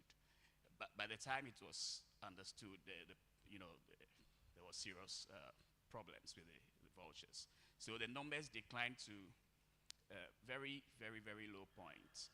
And in those areas, they keep a lot of livestock. They also do not eat cows. They worship cows to a large extent. So you have very old animals dying off in the environment, and then previously there were so many vultures that used to consume these carcasses, but because the numbers plummeted, then they had several animals lying about, not removed quickly. But we would understand the role vultures play in this case. Now, Africa's vultures in recent times have also followed suit in that problem. So the numbers have declined heavily. In some cases, 80% declines. And this is serious. We would understand what is happening. In Africa, I think 7 out of 10 vulture species that we have, the populations have gone very low.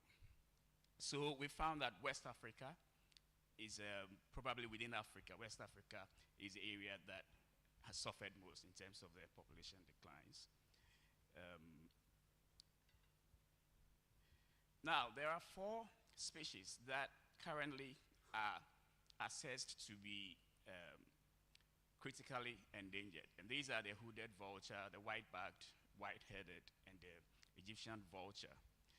And for a species to be said to be critically endangered, what it means is that it is at risk of, it's at a very extremely high risk of going extinct in, okay? So it means that the species is likely, the last individual is likely to die sometime in the future, okay? And that would mean a big loss. And if you look at the IUCN system, it's like a 9-stage system. So we have species that have not been evaluated, so we don't know anything about them yet. Then we have species that are data deficient. Then we will have another category where they are of least concern. So usually there is no worry about their populations. Then we have species that are also near threatened, okay? And then it goes on and on and on. So for a species to be critically endangered, it's a very serious case.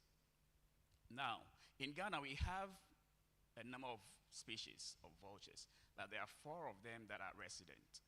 There are a few others that are migratory and come in and out. Some of them, I think there is one species that is a vagrant, meaning it's been spotted just, maybe once or twice or so. Yeah, but we have 3 species, the hooded vulture, the white-backed vulture, and then the white-headed vulture. I will not try to mention the scientific names, you can see them. So on the left-hand side, we can see the hooded vulture with a very reddish face and neck. And you can see that the head is literally bare, okay?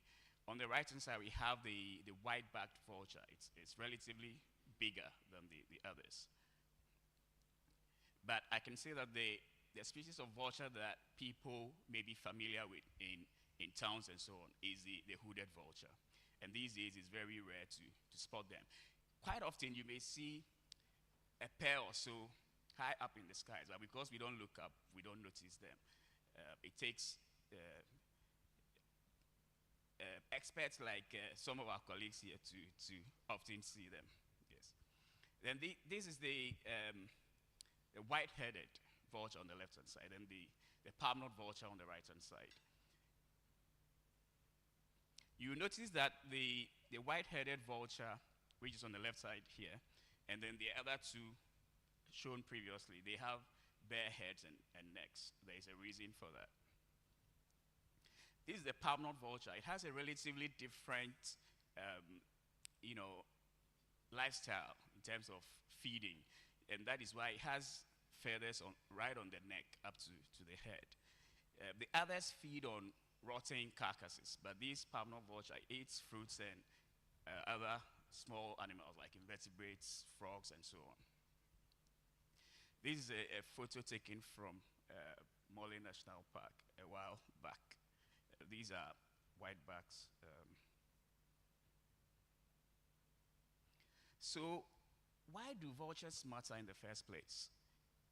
They happen to be nature's sanitation workers. They remove a lot of waste from the environment. So in the past, when many communities had these waste dumps in the community, you see this a lot in the villages and in the past, even in the cities. And you see a lot of vultures, around these waste dumps because they eat rotting material and so on. Now, in the absence of vultures, removing dead animals, eating the flesh of dead animals and so on, what happens is that there is increased risk of disease because you have other animals like mice, rats, dogs, going to feed on these dead carcasses. And some of them, like the mice, will come back to our homes, and play around with stuff. There is a chance that they may transmit certain diseases. Dogs also, when there are a lot of carcasses available, dogs feed a lot. And when that happens, for most animals, when there is a boom in food availability, their populations also rise. And with dogs, the populations of dogs rising in the communities, stray dogs, there is a likelihood of more dog bites.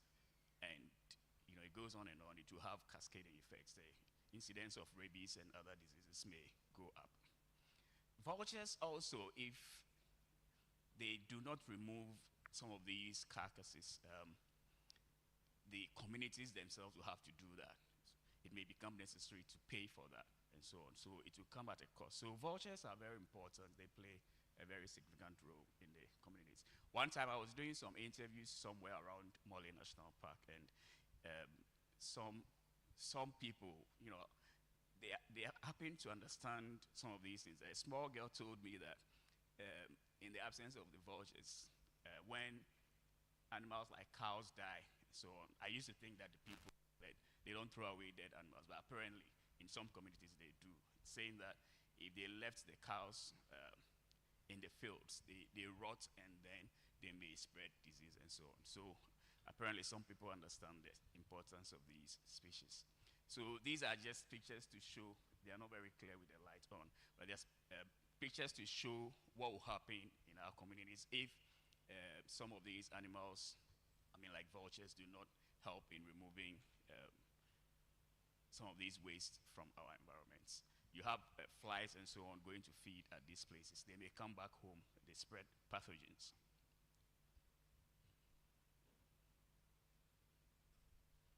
Right. So continuing on the importance of vultures, ecologically they help in nutrient recycling and then ensuring balance in the ecosystem. Okay.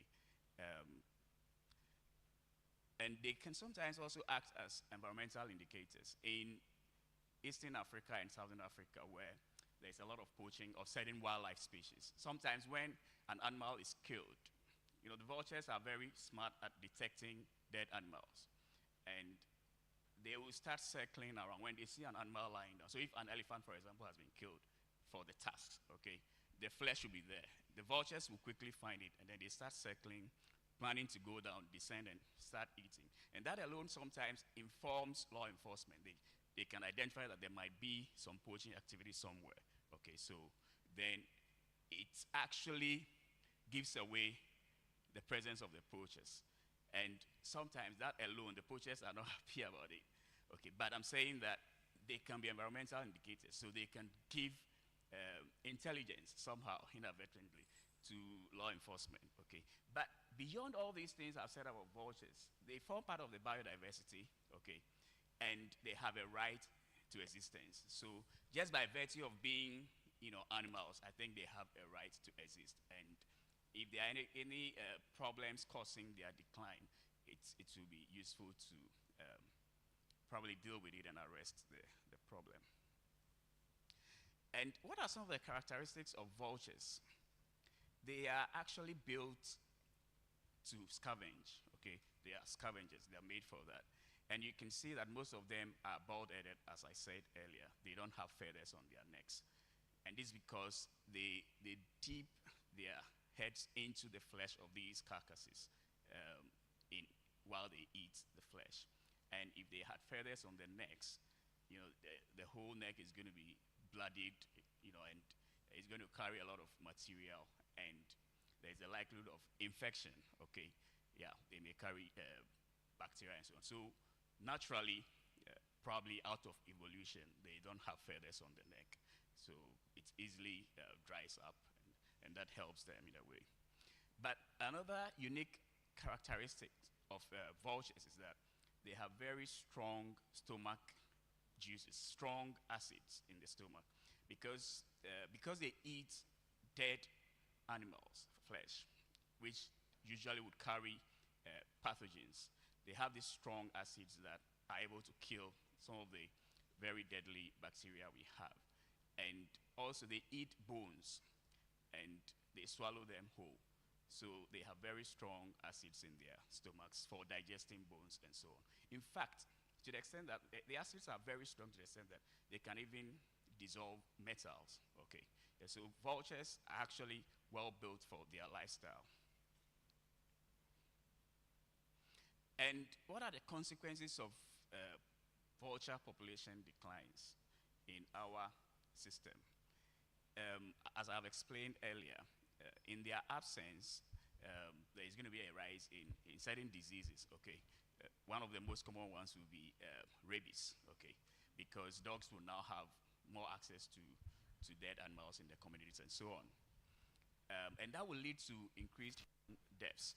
For example, in India and neighboring areas, when they had that catastrophic decline in vulture populations, pain was that research subsequently showed that several thousands of people died from diseases.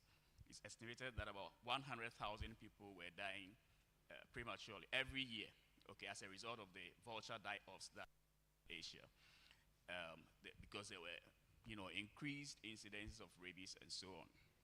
And there was a lot of environmental pollution from dead animals in their environments and so on. And when these animals are not removed, as they rot, the fluids from them, you know, seep into surrounding water bodies and so on. And subsequently, a lot of bacteria were found in water bodies in communities and so on. And that leads to worsening, health problems. Okay. And one consequence is that for conservationists, if the vultures were to be gone, we will lose that opportunity of vultures actually giving poachers away when they commit their crimes. Right. So what are some of the major threats to vultures? Currently, it happens that in many places, sometimes carcasses happen to have been poisoned. Okay, so vultures go to eat these dead animals, and then they get poisoned by the flesh of those dead animals, and they themselves die. I don't have pictures here, but in some cases, there have been hundreds of vultures dying because they've gone to feed on some dead animal that has been laced with poison. Okay, so that's a serious threat in some places in Africa, and sometimes even in Ghana, we suspect that that has also happened a few times. One of the problems also is that, in Ghana, we tend to remove trees, okay, when development is happening. People like to cut down trees and then before they do development. So nesting trees or even roosting trees are declining. So they are finding it difficult to find places to roost or even to nest in some areas. But a lot of vultures are also killed for what we call belief-based use. So people kill them for their parts that are used in juju, what we call juju and so on. I think I'll have to cut down on my talk. But we did some work in Morley National Park, and we discovered populations of some of the species of vultures there. They've been there for a long time, but scientifically, you have to go and do work and then you report. So we happen to have found some populations there that are breeding. Okay, and that was news. It's been published in an article in the Journal of Raptor Research. But we are continuing to do some more work.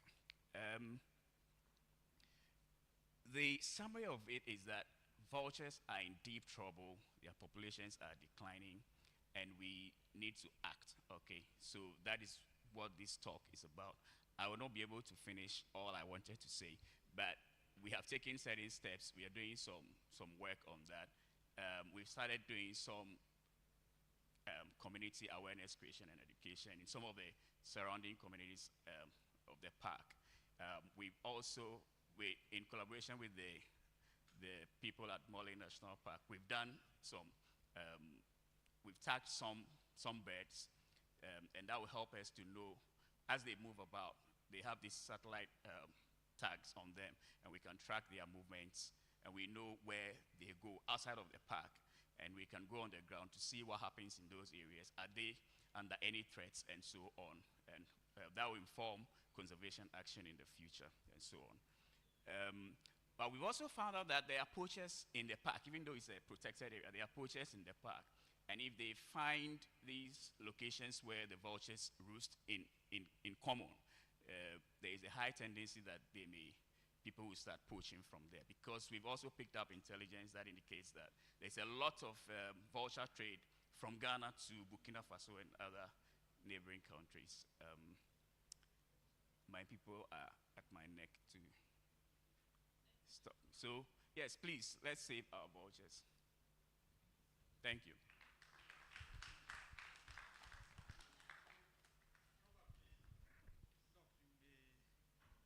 Take your seat so that we take the discussions. So we will move from vulture to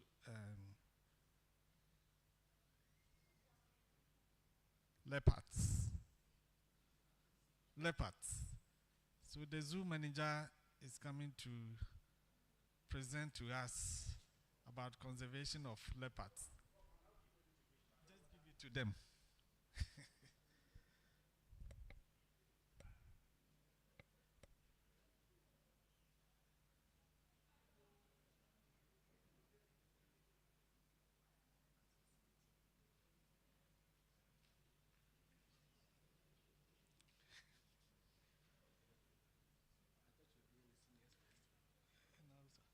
We have a whole zoo manager with us. Accra Zoo. Visit Accra Zoo and tell them that you are his friend, and they will guide you through free of charge. Thank you, sir. Welcome.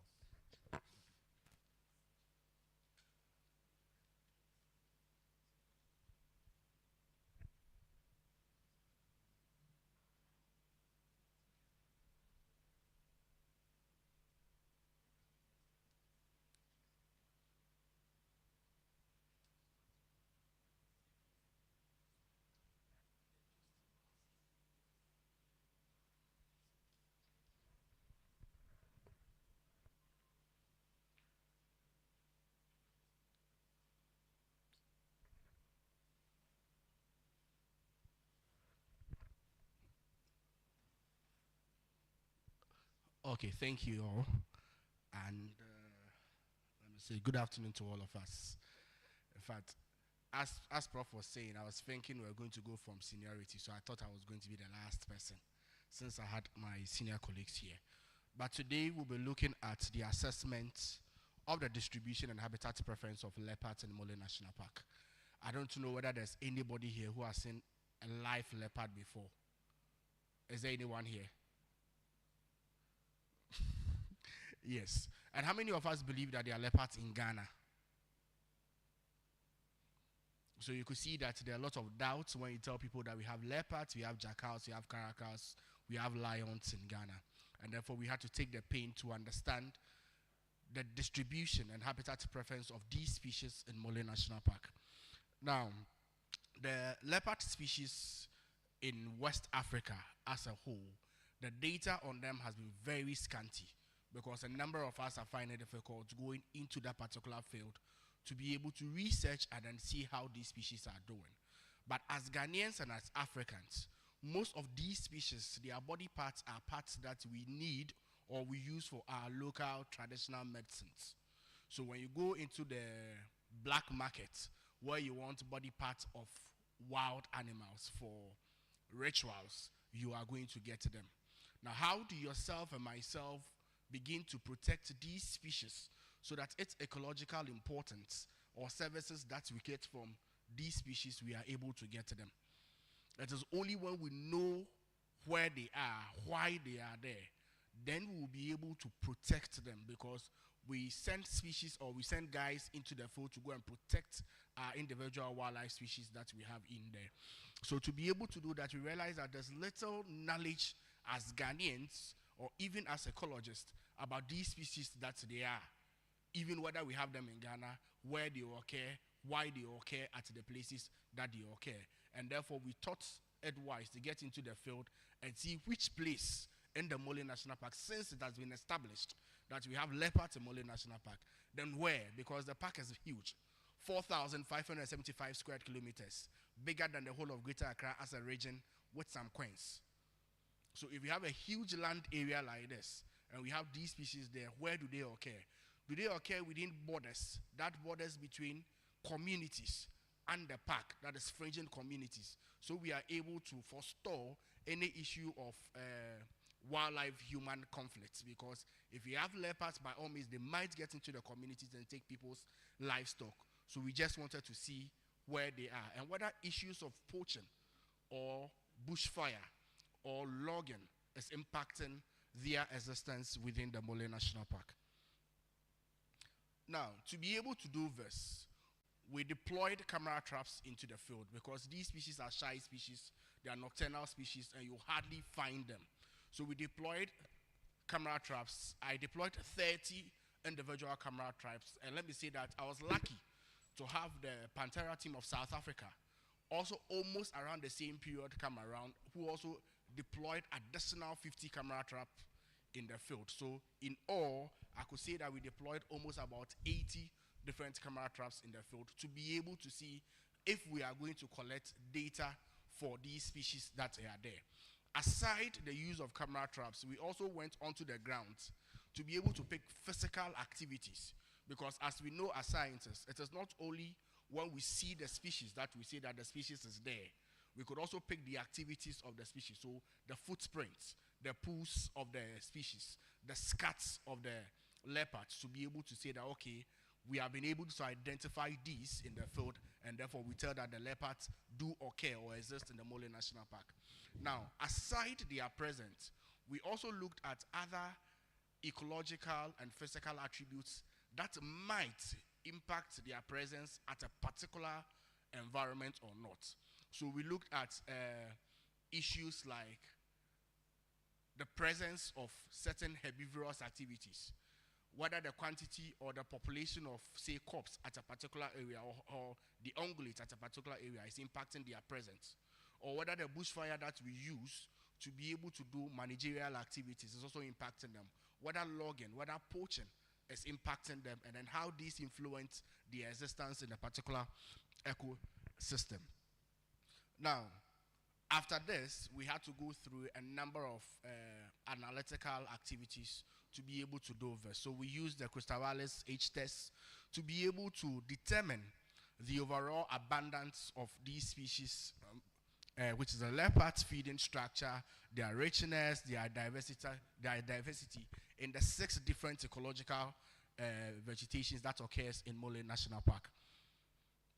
Again, we use the DCA to identify their composition in variation to their habitat association and how they relate with it. And then also we use the NJCA, the neighbor joining cluster analysis. Like I said, we are looking at the presence of the species. We are also in the 6 different vegetation zones, and we're also looking at certain activities that is occurring there. So if you find leopards happening in the riverine forest, what activity is happening in the riverine forest that is making the leopards be there? And we run this between the 2 different seasons, that is the rainy season and the dry season. Now, the research showed that in the raining season, we found more leopards in the savanna ecosystem than in the dry season. Why? Because the vegetation of the area impacted the presence of a particular species or the leopard, because they have to hide to be able to capture their prey and then feed, and also be able to what? Move away from poachers who would want to come in to hunt them. So we have to do all these things to see. We realized that there were significant differences between these vegetation zones, and like I said, the riverine forest recorded the highest leopard abundance. We had about 92 different leopards that were found there, and then the swampy area recorded the least, which is 1, and you should understand based on the behavior of the leopards. And the seasonal variation that was observed, like I said early on, the riverine forests recorded the highest in the dry season, and the Opie woodland recorded the highest in the wet season. So this is just a map to give you the distribution of leopards as captured, both with the camera traps and also with the physical activities that were picked in. If you know Mole National Park very well, the part that was captured, or where we captured the leopards, are what we call the central zone of Mole National Park. So literally from the park headquarters area, especially from the Gurubani area to the Lovi and then the Nyenge area. That place is what we know, and research has proven that there's a lot of species abundance there, especially with the ungulate species, and then we know that is the reason why you will capture most of them. But again, interestingly, we realized that there were some leopard that were occurring between the Mognori, so the Larabanga, Mognori, Murugu communities. So they come in and then they out. And then also the Kabampe area, you have some leopards that will also, Kabampe Jang area, who would come in and out. Now, what are we saying? We are saying that leopards, as we have seen, in the Mole National Park are widely distributed, but their presence will face a lot of illegal activities, such as poaching, because if they move closer to the boundaries in communities, then they avail themselves to be poached, and therefore we would advise park management especially to check the corridors or the boundaries between these communities if they are deploying field staff in their protection. And then we said that there's a need for more investigation or research to take place for us to be able to really identify some of the impacts of these species, also as compared to their relationship with other prey species like the lions that occur there, like the hyenas that occurs within the Mole National Park, and see how best in all we'll be able to protect. Because if you have visitors going to Mole National Park, yes, they go to see the elephants. But if we are able to make people go and now see the leopard, to see the jackals, to see the caracals, it will be able to boost tourism, it will be able to boost tourism numbers, and then we'll all be able to protect these species that we have in Ghana. Thank you very much.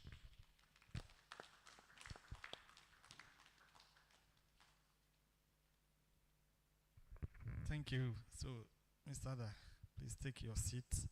And before we take the synthesis of the two species that are quite elusive, you don't often see them. We are going to look at how to monitor them. So, Dr. Elikem Lutrapo will come and demonstrate to us how you can monitor these species in our protected areas. Thank you. He's a lecturer at the Kwame Nkrumah University of Science and Technology. And so far as biodiversity is concerned, he is there. I should say more.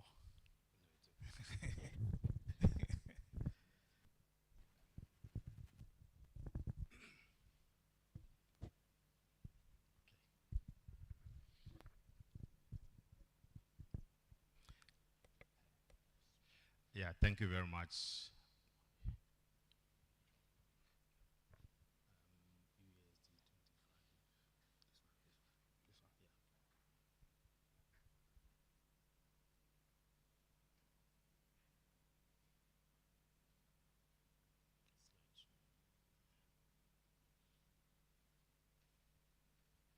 Okay, so good afternoon to you all.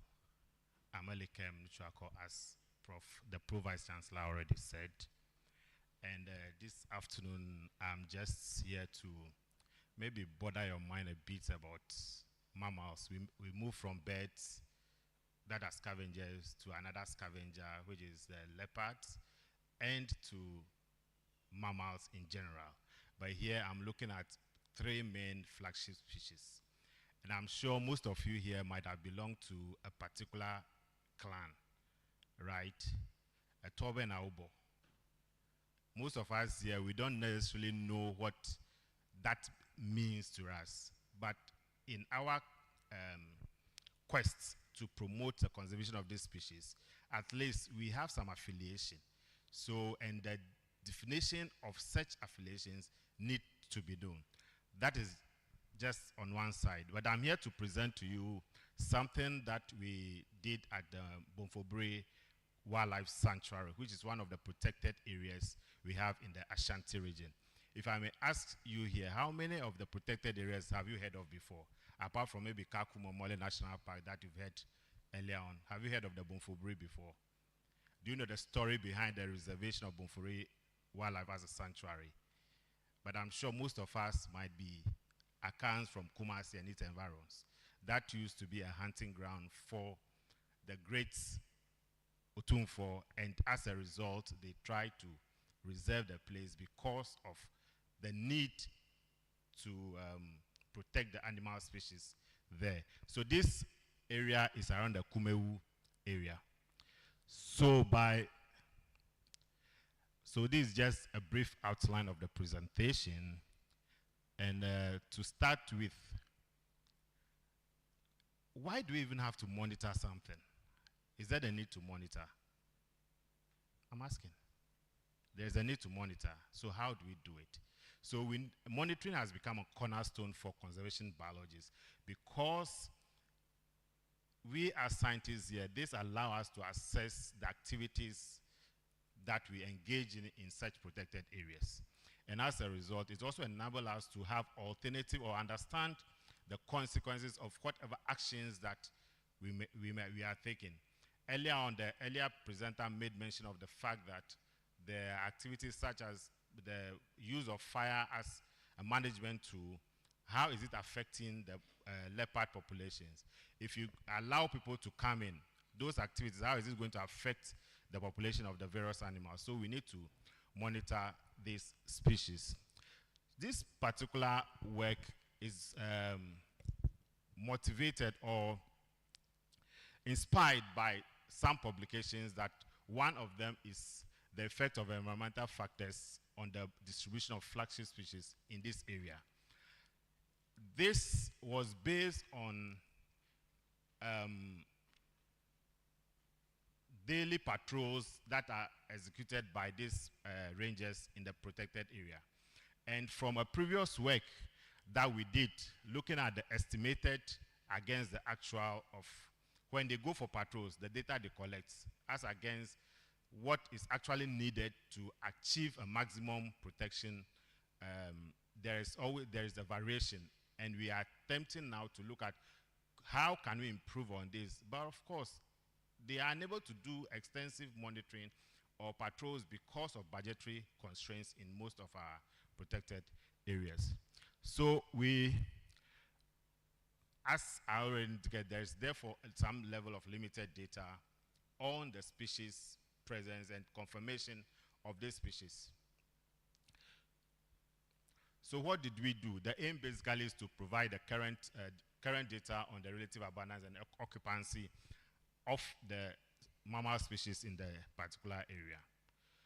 So this is Bomfobri, and it's, as I indicated earlier, it's within the semi-deciduous, dry semi-deciduous ecological zone into the savanna areas, and the dominant vegetation types are the riverine, the forest, savanna, woodland, and grassland areas. And the map there is showing the shape, just the shape of the area. And you can have some landscapes in that area. To the extreme left up there is one of the rangers' camp. We have some beautiful scenarios, the scenes in the area, the mountain, and the waterfall. It's not only the waterfalls close to you here, we have waterfalls in the Ashanti region as well. So how did we go about it? We stratified the area into three based on the range, the various camps. There are three main camps there, so we just stratified based on that because of logistical constraints. And we deployed about 17 cameras in this area, and they stayed for almost 4 months. But occasionally we go to download the images that are on it, or if we have to change the power source or something, we do that for 4 months. And typically you fix the camera traps. I'm sure if you don't know what it is, just operates like the CCT camera, which senses motion. So anything that crosses it, it captures it. You can either set it to take still pictures or video or both, so that after everything you'll be able to download them. And that is how comes the CCT cameras around the country these days, they're able to use it to what?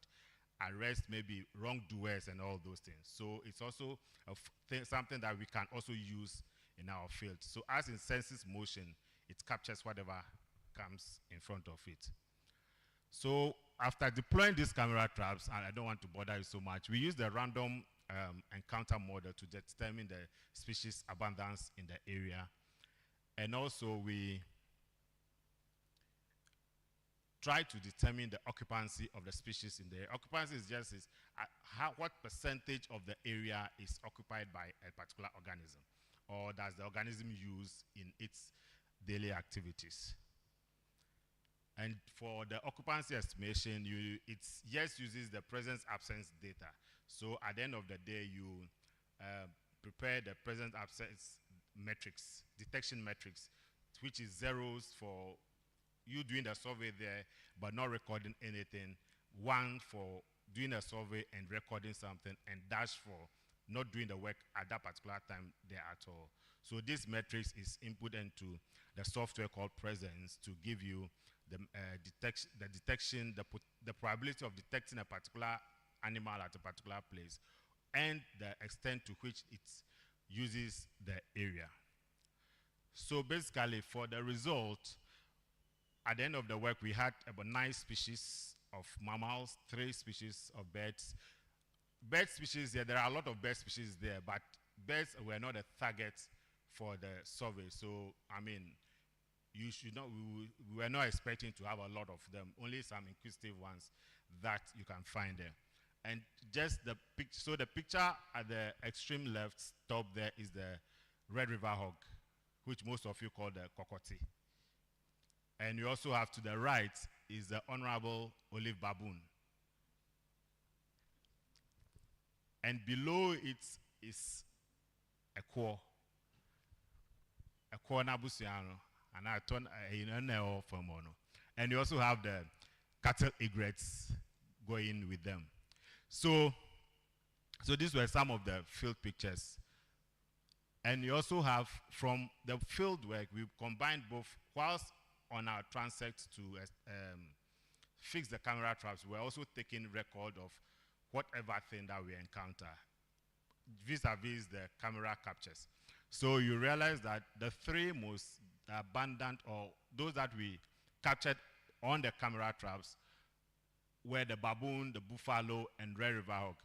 Don't forget, this work was inspired by a previous paper, which was the determination of environmental factors determine the distribution of some flagship species.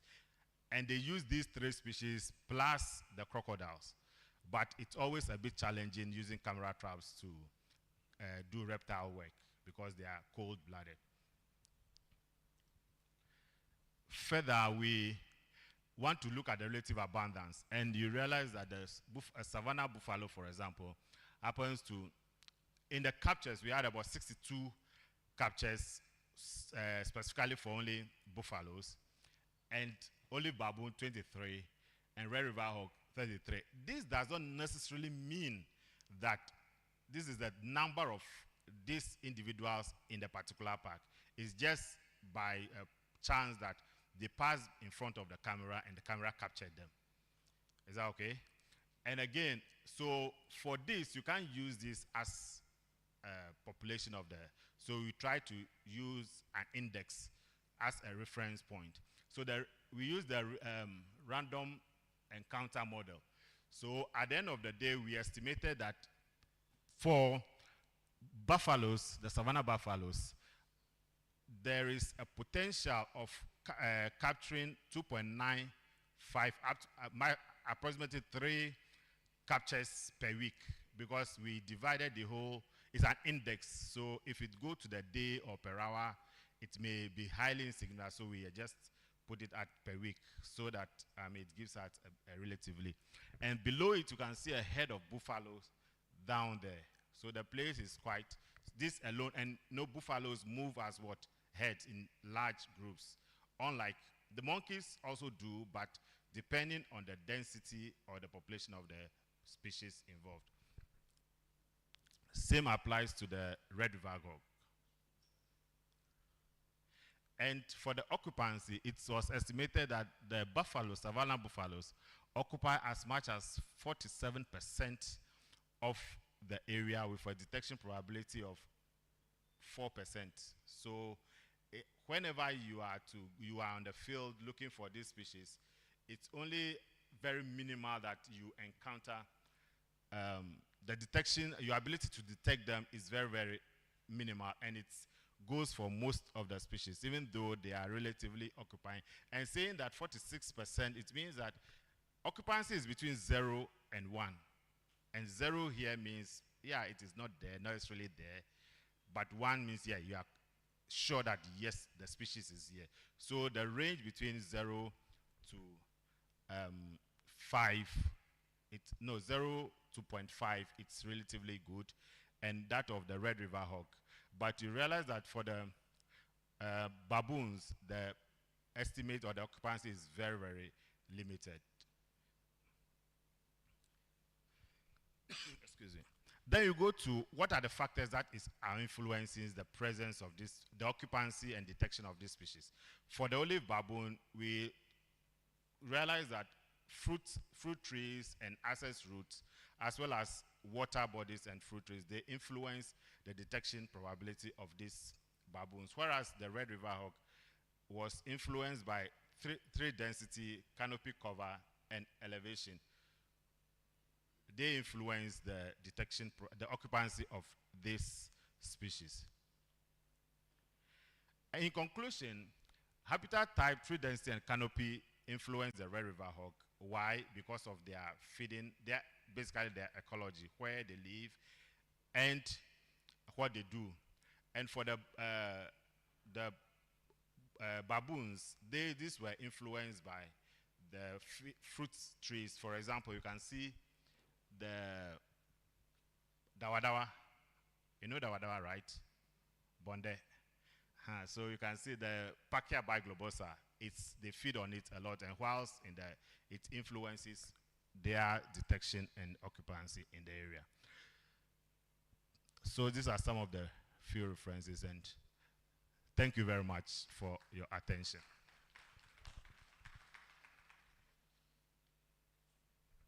Thank you so much. Now, the three presenters, please, can I have you in front here? Dr. Nova. Yeah. Stada. I think you can sit. Please, one more chair up here. Okay, but I want you to sit down. Anyway, so interestingly, we've seen the flagship species. Otherwise, others also call it keystone species. But they are flagship because when you mention them, people open their eyes. Hey, vultures. Hey, leopards. Hey, buffaloes.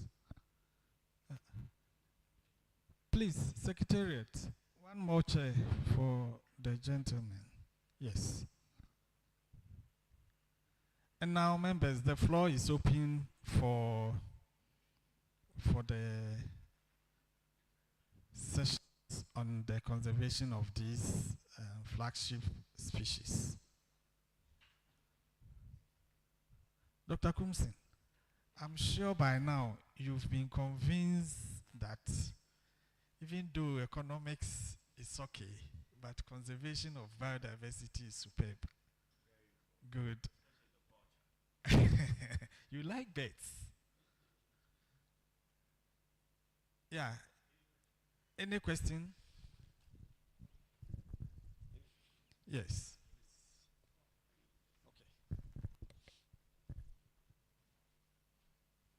All right. Thank you for the interesting presentations. Dr. Leopard. Please, did you come across any situation where leopards have led to human-wildlife conflict at Mali?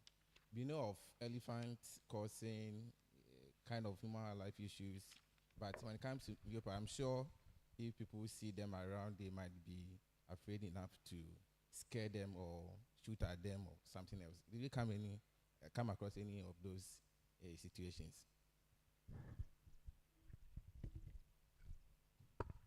So, Prof, are we taking the questions or are we just answer as we go? Okay, so from a layman or laywoman point of view, I'm asking myself, human beings are dying. Why should we, conserve or monitor, for instance, leopards or vultures? I said, when I was growing up, vultures they were of no use. They were, and now you are telling us that they are important. Don't we, is it not, I feel that, okay, let me reserve that part. But why are they important?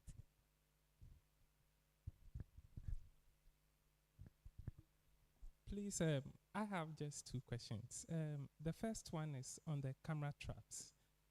I want you to advise me or share with me how I'll be able to use camera traps to monitor population of a species, knowing that it will capture them when there's a trigger and they are not tagged to know the numbers that you have captured or that has been captured.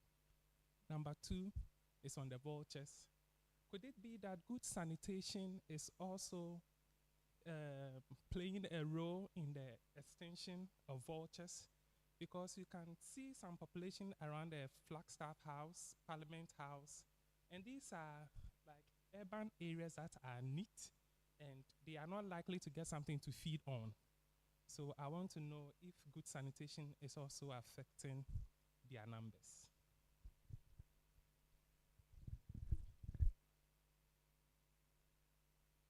Thank you. So my question is on the traps.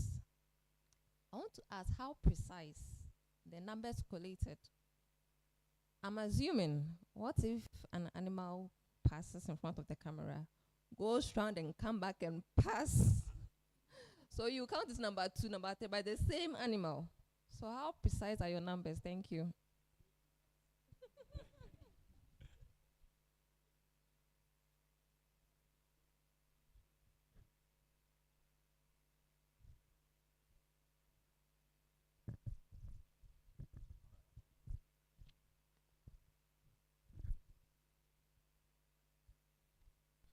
Hello. All right, thank you for the question.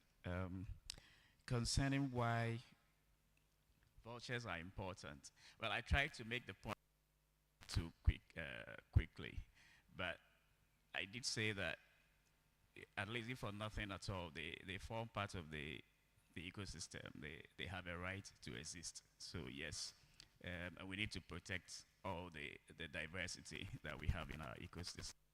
But beyond that, if you would probably when you were younger, you would have seen a lot more vultures in our communities. These days, it's no more like that. In the past, communities used to have refuse dumps just within the community, and everybody throws their rubbish there. And the vultures, as they feed on waste material, so they hang around, they come there and feed. These days, as the gentleman said, there is sanitation, and we collect all the garbage, send it to big waste dumps sites. Now, when you go to those places, you see vultures there and other scavengers. But sometimes it happens that these places are even covered, you know, with soil. So it becomes, I mean, after dumping for some time, they get covered. And I observed this also at the University of Ghana campus, where a long time ago, they brought in metal dumps, refuse dumps that you close. So food that the vultures were feeding on suddenly was now put in containers that were closed, and they didn't have access. So I believe that, yes, somehow sanitation is a part of the problem. I mean, improved sanitation.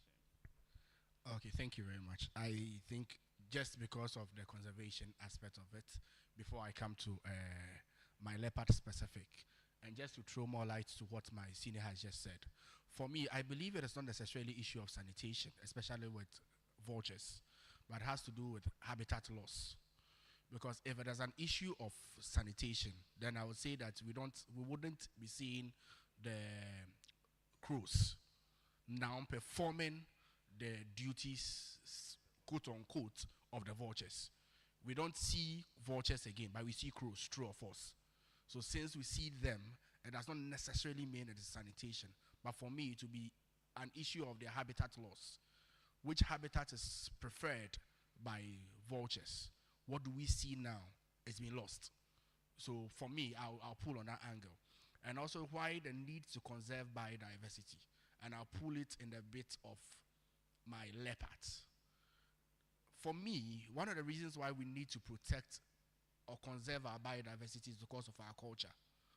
Our culture defines us as Ghanaians, as Africans. And for me, when we lose our wildlife, we'll lose our culture. Because I'm talking about Mole National Park and because I'm a Northerner, I would want to zoom into the traditions of our Gunja brothers. If there's a Gunja brother here, greetings to your king. Your chief is here. My slaves, you know yourselves. So let me just use you. Now, to be able to enskin the Yagbongra, you will need at least some 2 or 3 different skins. And paramount among this is the skin of a leopard. You can't use the skin of a goat or a dog to do that. So just imagine that we have lost all the leopards we have in the country. How are we going to continue our culture as a people? So you might not necessarily see a direct importance for yourself, but like I said, let's all go back as Ghanaians. We have totems that represent us. For me, my hometown is the what? The crocodile. Somebody is a vulture. Somebody is a leopard. Somebody is a lion. That is what we identify ourselves with. So, madam, the reason why we need to protect the vulture, the leopard, or any wildlife species that might come into your head as a Ghanaian, the first thing you should think about is the protection and the conservation of our culture as a people.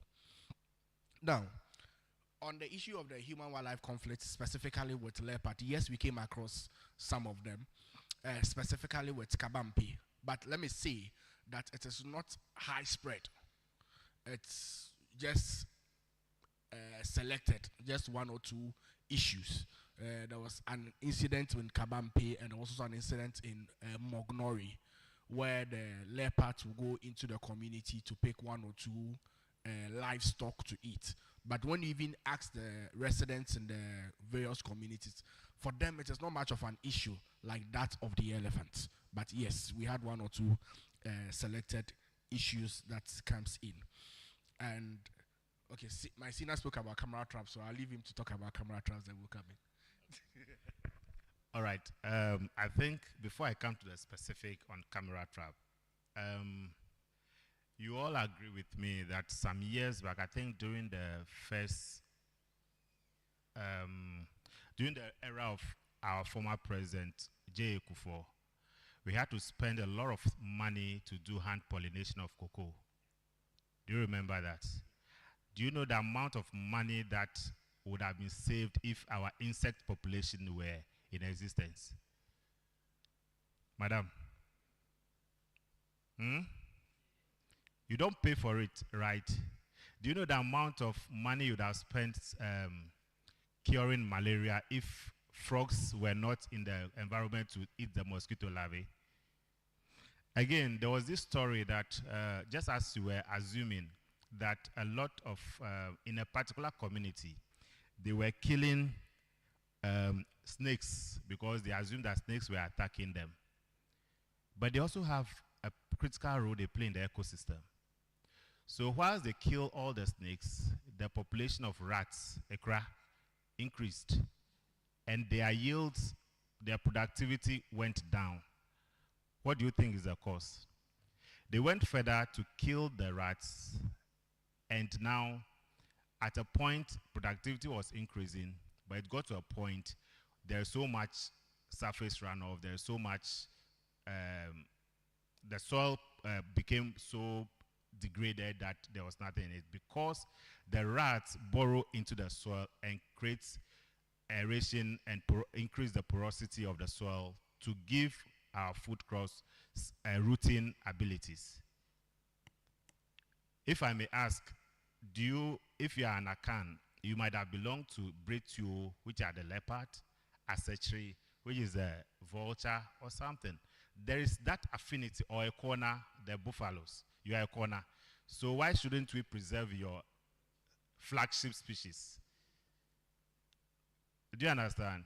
So yes, there is butter and bread issues, but we also, these are all, if you go to some areas in Nepal, for example, communities have a tradition that when you die, they believe that you belong to the ecosystem. So your body will be chopped into pieces, thrown into the,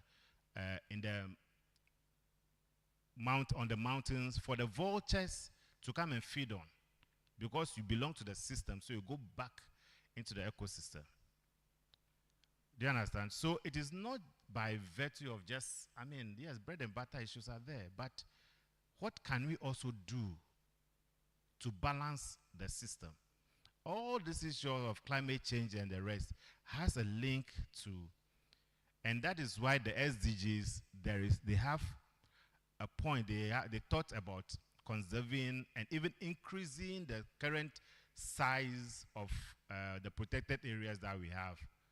So it is not just for the sake of, we all know bread and butter issues are there, but of course, and what of it, about, the fascinating part of it, you go to a place In the Eastern Africa, for example, what do they have? They may not have so much, but their tourism alone is fetching so much money for them, right? So it is not just for the sake of doing it just like that.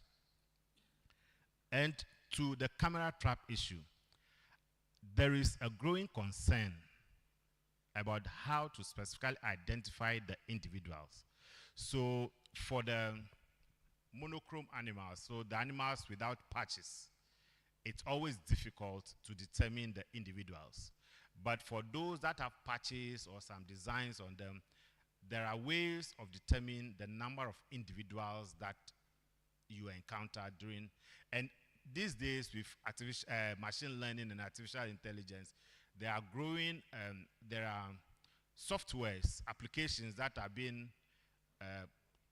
deployed to be able to determine the specific species. And that is why individuals, and that is why, for example, in my case, you realize that I didn't say the number of individuals in the area, but I said an index. An index, it's sort of relativity. You are not so exact. It's a relativity issue.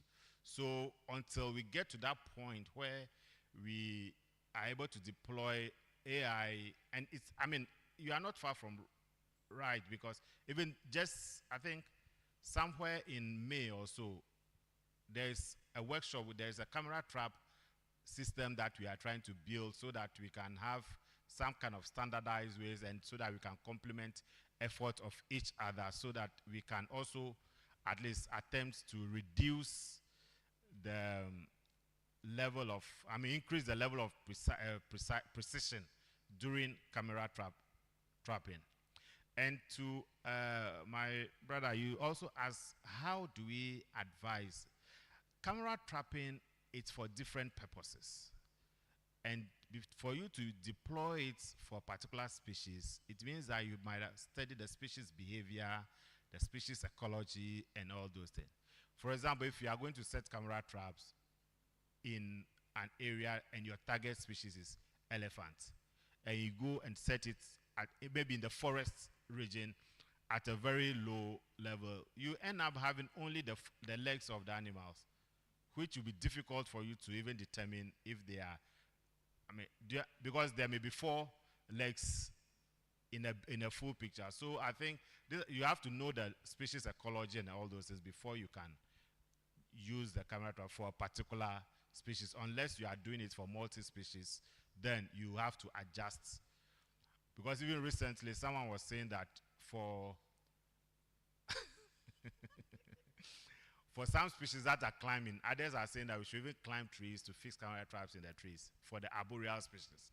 And others say that for pangolins, because they also climb trees, you have to look at some angle at which you can fix it. So there are a lot of methodological issues coming up, and I think we'll get to a point where we can be successful. Is that okay? Thank you. I'd like to add something very quickly. Yes. Okay. Yes, members. Wow. Wow. Then let me start from Benis. Nana Bekasa, yes, Venice. But you raised up your hand. Okay, thank you, Dr. Anoba. My question is to you. There's a hearsay that there are these frosters, Sakawa boys, who have been poaching for the eggs of vultures. Have you come across anything like that in terms of, probably it might be part of the reason why we are seeing the reduction in the numbers? And then to Dr. Paul, right? This is general for you. How strong is our commitment to the CITES Convention? Because once there are issues with trade of these wild species across Ghana, then I don't know if how would you rate our commitment to the CITES Convention? The CITES Convention, how would you rate our commitment to that? So, yes, let me ask this question. It's a general question. So, because considering the setting of the cameras and all that, I'm asking myself, is it male-driven or male-dominated? Do we have women into? Yes. Thank you. Yes, madam, you've been itching to ask your question.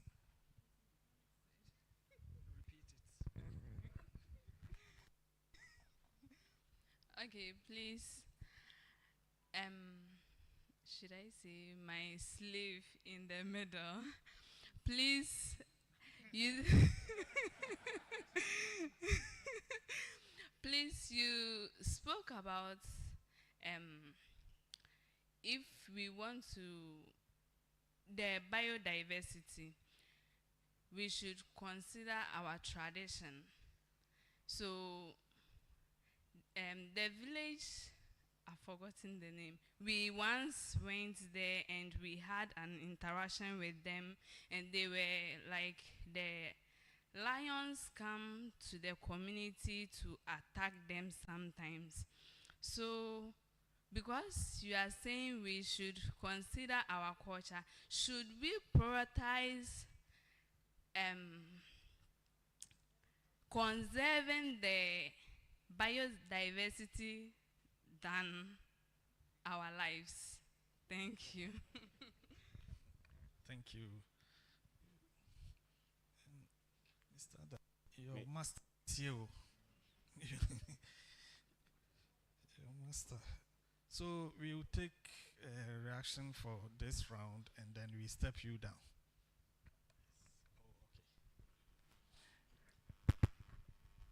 All right, thank you. I will start by making comments on a previous issue about whether improved sanitation could be a factor to the population decline of vultures.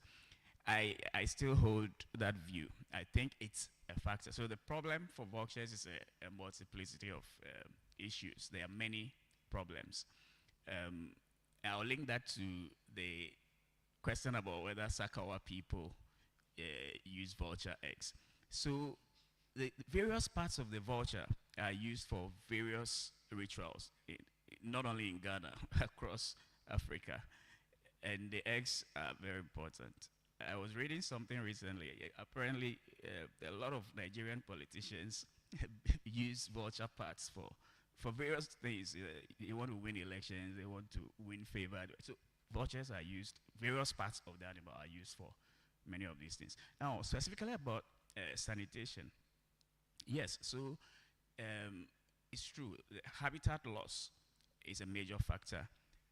In our urban centers, we used to have a lot of vultures, but these days, with a lot of development going on, big trees, they prefer the very tall trees, and always we want to cut them down, and then we put concrete on the floor. So their habitat is going. And crow numbers are increasing because crows are known to be very intelligent animals. They can solve problems. If they have a problem, they can think about it and find a solution. So at the University of Ghana, I observed that when containers were brought to contain waste on campus, vultures suddenly saw that they couldn't eat the food. It was in these containers, and they were just hanging around watching, hungry. The vultures, they started stealing, the crows. They come into residences, and then they watch, and then they grab something and run away. And they are more dexterous.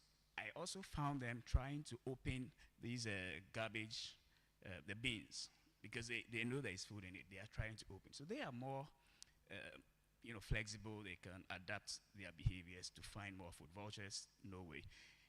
Crows can come closer to steal. Vultures, they will stay far away. So it's a problem.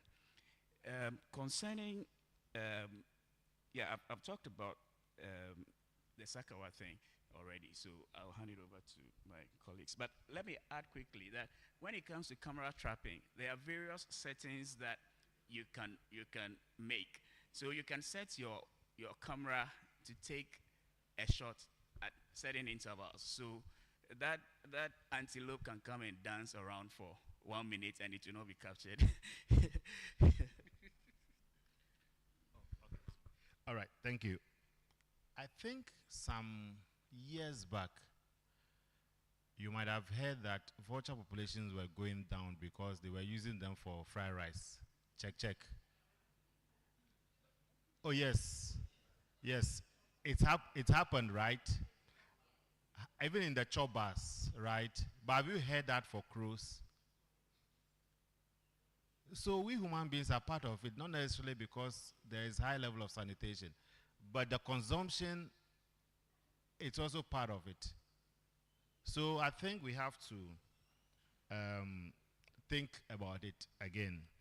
And you mentioned gender bias. I think at least for me, in my last slide, you saw ladies amongst us.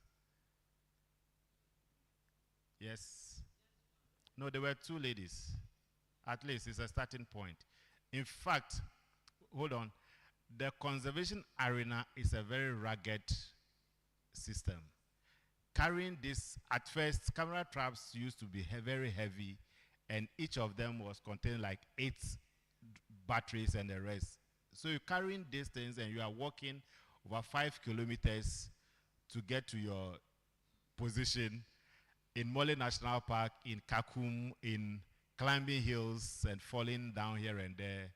I think as the female, yes, I hope the feminists do not come after me, but sometimes you say that what we can do, you can even do it and even do it better. But some of them, I'm sorry, it's a very nasty experience sometimes.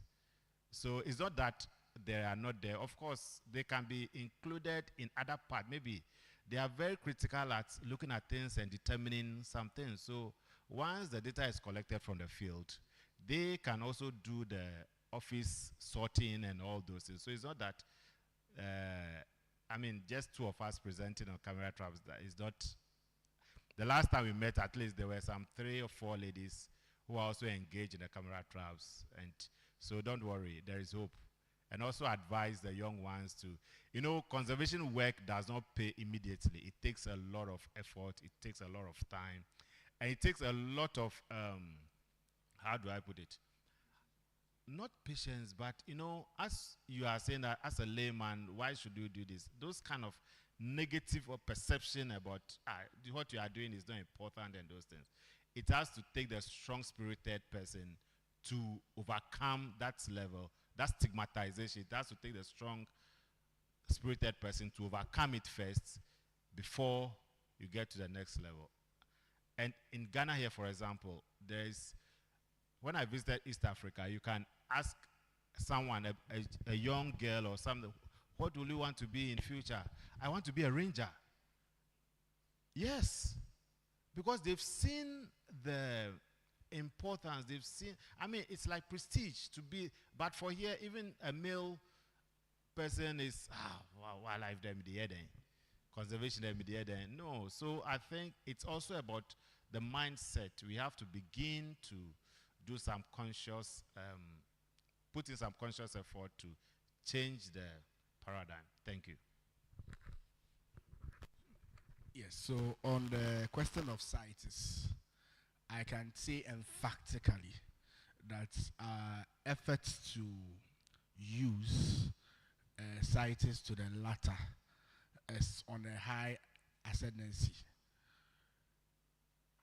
because it involves the trade in wildlife species. And we wanted, because we not just for the fact that international treaty, and that is it. The Wildlife Division of the Forestry Commission, as we speak, has an office at the airport.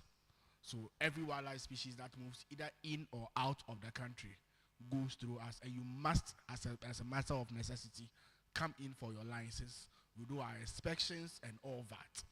Now, to give more strength to that, we did that for the new act that we have, the Wildlife Resource Preservation Act 2015. CITES is embedded in it to tell you how serious we are, and advise that anybody who wants to partake in the trade of wildlife, any of the wildlife divisions offices or any forestry commission office, be educated more about it. You could also read, and at times some of us are also available to give the needed assistance for us to be able to have a healthy trade for the conservation of our species. Thank you so much. Mr. Ada, your time, you will get another slot. Don't worry. I just wanted to address my slaves question. When you go there, you whisper to me. Okay, thank you. Thank you so much for your time and your synthesis. I will call for another. So thank you, gentlemen. Yeah. Maybe after this next batch, we'll call all of you together for your last words. The next session is on land use change and agro ecosystems. The first presenter will be Paul Ajimaindakwa. The second presenter, they are two friends, Paul and Daniel. And Daniel will talk about conservation status of sacred groves. And then Mark will come back to talk about neglected taxa. Okay, after which we will have a group photograph, please. It's very important for the symposium attendees to have a group photograph with the organizer. Paul.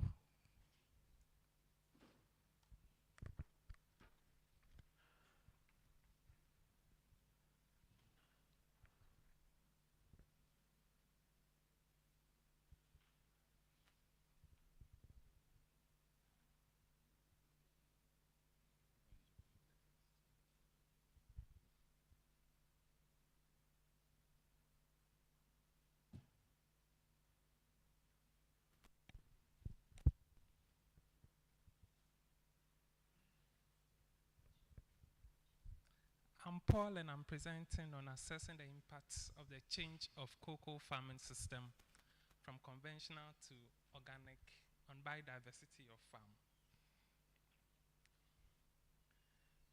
Cocoa plays a very crucial role in Ghana's economy, providing significant foreign exchange and employing over 80,000 farmers.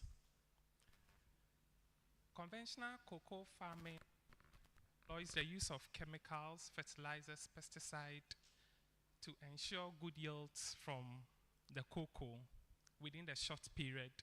But at the end or within the long term, it also affects the diversity of cocoa farms. Despite decades of sustained national and international policy intervention, biodiversity continues to decline at an alarming rate. One of the principal drivers is loss to agriculture intensification, where we are converting our forests to agricultural land or agricultural activities, farming, cocoa, and others. The transition to organic farming has been proposed as a critical strategy to mitigate or potentially reverse the downward trend of biodiversity loss. Agricultural systems adapt to climate change and promote food security have gained recognition as best practice. Climate agriculture emphasis on use of strategies and optimize weather, water, nitrogen, and carbon, energy, and knowledge.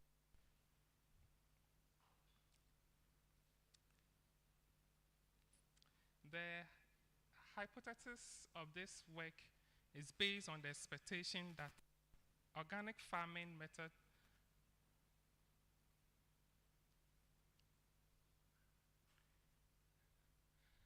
I think this was a wrong one that I copied. So I'd like to have the one on my laptop, please.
Thank you.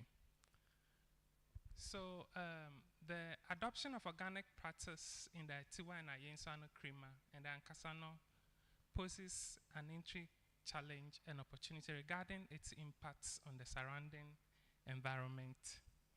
The sense in which this ecosystem and species diversity remains a critical yet ununderstudied aspect, warranting a comprehensive exploration and analysis. And understanding the impacts of biodiversity is crucial to evaluate the success and potential environmental benefits of farmers moving from conventional to organic farming. The hypothesis was that organic farming method will create a more ecologically balanced and resilient farming system, fostering a healthier environment for both flora and fauna in cocoa farms.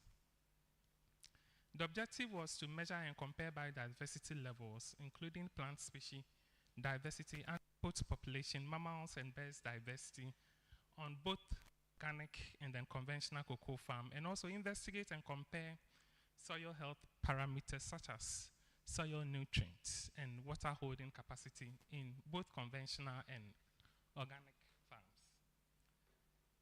The study area, because of the time, the study looking at the Ankasa-Tano Krima, which is located in the Jomoro municipality of the western region of Ghana. It falls within the wet evergreen forest zone. To the west, it is bordered with Côte d'Ivoire, and to the north, the Ankasa Conservation Area.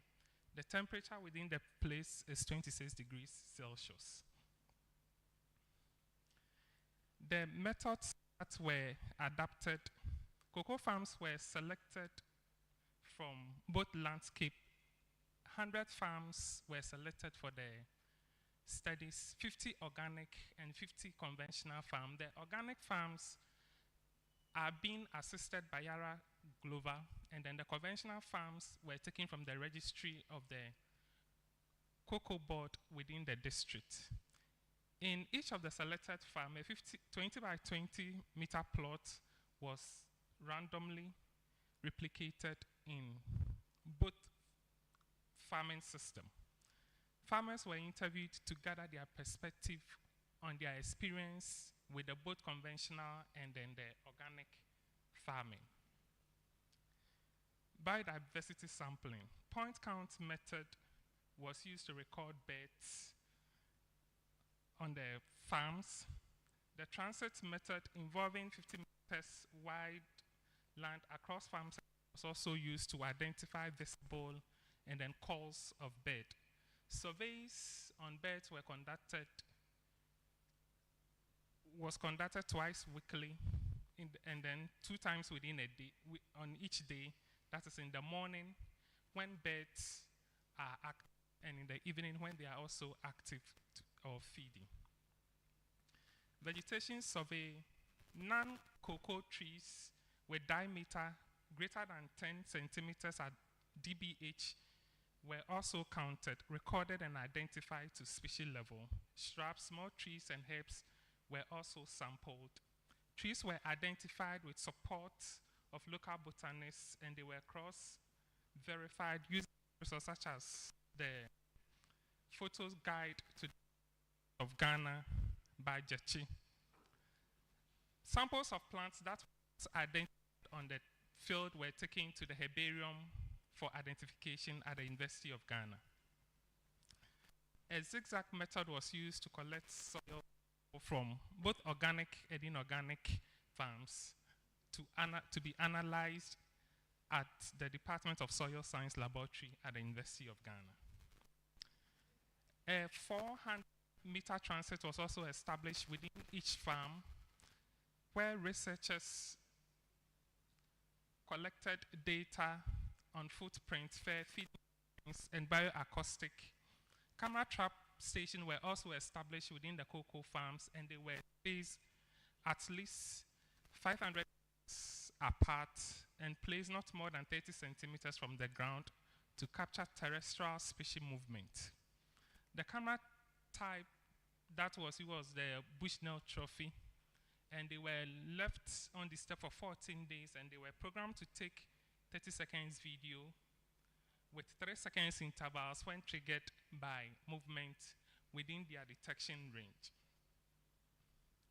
Pitfall traps were also used to sample ground-dwelling arthropods. These traps, we used a pitfall trap where we used alcohol and then soap to attract them. They were collected every week and then they were identified. Terrestrial or arboreal arthropods were also sampled using the sweep net to sweep about 10 minutes once a week for about 5 weeks. Earthworm were also sampled by digging a 20 centimeter block into the soil top layer. The soil block was placed in plastic sheets and were hand salted. The total number of earthworm were counted and recorded. With the data analysis, we use the Shapiro-Wilkie test. We also have a Mann-Whitney test to test for the significance difference between the conventional and the organic farming. The t-test was also used to test significance difference for data that was normally distributed. Species richness was also compared using individual-based rare fraction techniques. Analysis of species diversity and hill numbers were all conducted. Data was subject to ANOVA to determine the significant difference between soil properties among organic and conventional cocoa farm. The results that was gathered, the priority test for normality revealed that plant data was not normally distributed in the landscape. A total of 1,682 individual plant species belonging to 36 species from 9 families were sampled.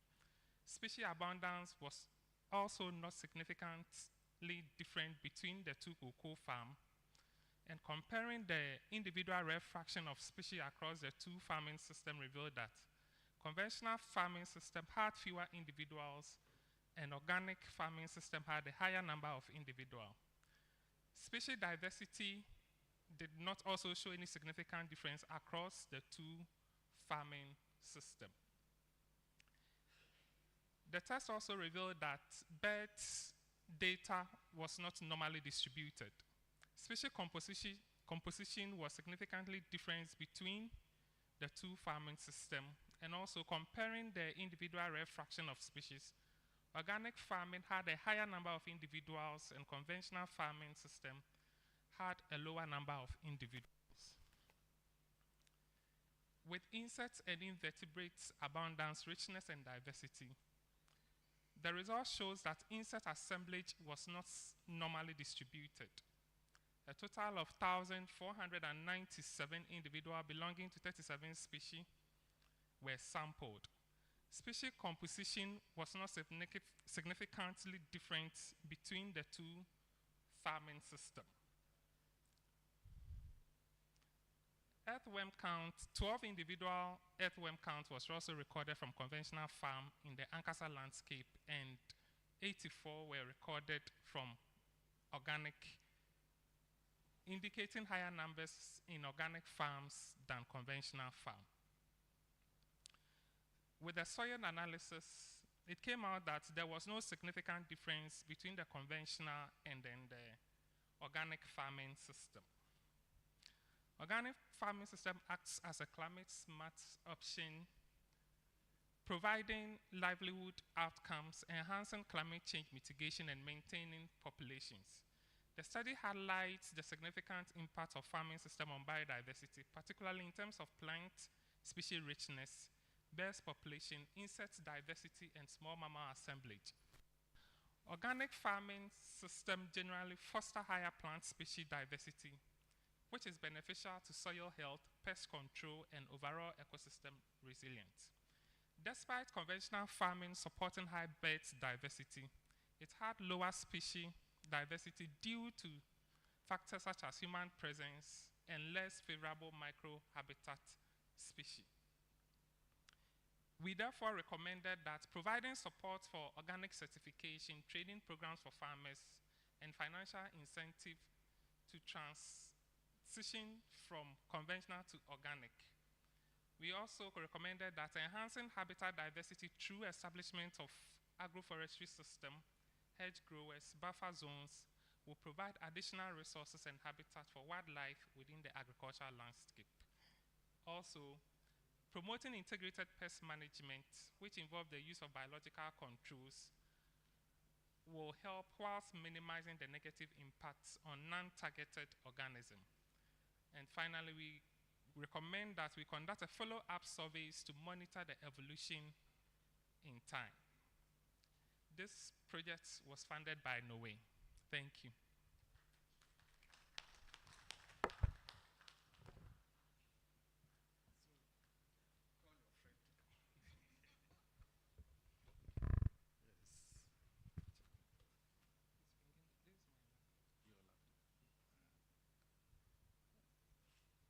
IT, where is this presentation?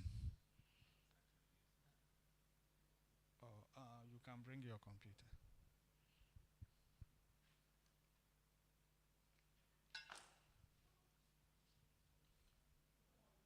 Stanley.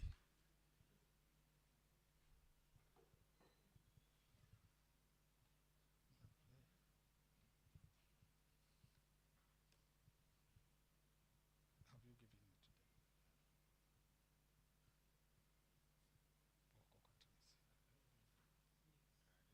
If you are not bringing it, what can he do?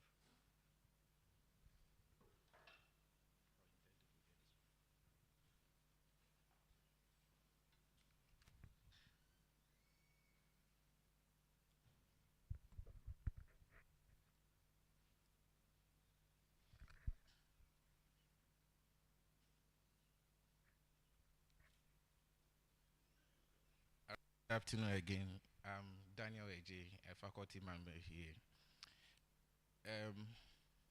I think we've heard a lot and enough about animals, right? And I think we should switch a bit to some important ecosystems. So, Ghana, we have environmental issues, and one of them, key one among them, is the destruction to our forest resources. When we mention forest resources, what comes to mind is the forest reserves, those that has been gazetted by our British colonials. But before the colonials came, we had preserved some patches of lands which are known as sacred groves. In Akan, we call them Abosompo. I don't know if you heard about them. What is the status of these small lands that have been preserved by our forefathers? So I'm coming to share with you the status of two of them that are found on the Krapian Ridge here. Sacred groves, forest reserves are part of a conservation strategy known as protected areas. I don't know if you know protected areas. From the IUCN definition, it talks about a land that has been clearly defined geographically in terms of space, recognized by law, and also managed by legal means. But beyond legal means, these protected areas can also be managed through other effective means, and these effective means include the use of norms, traditions, taboos in managing them. We have several types of protected areas, but we can categorize them into two. We have the terrestrial ones and we have the marine protected areas. So some parts of the sea, as my brother presented, are also isolated as no-go areas where we try to protect species. All right. What are these sacred groves? Sacred groves are an important component of these protected area schemes. If you look at the definition, it talks about areas of forest or woodland that have been set aside by local communities or their ecological, cultural, or spiritual values. So the main idea for setting aside some of these protected areas, the small ones, the sacred groves was to preserve cultural, spiritual, and then ecological values, which these days it seems has been neglected. So when Prof was talking, he mentioned neglected species. We also have neglected ecosystems. One example is our sacred groves. What's the issue at my study location? So if you look at Ekropong, which is very close to where we are, about 20 kilometers from where we are, it's a historical destination.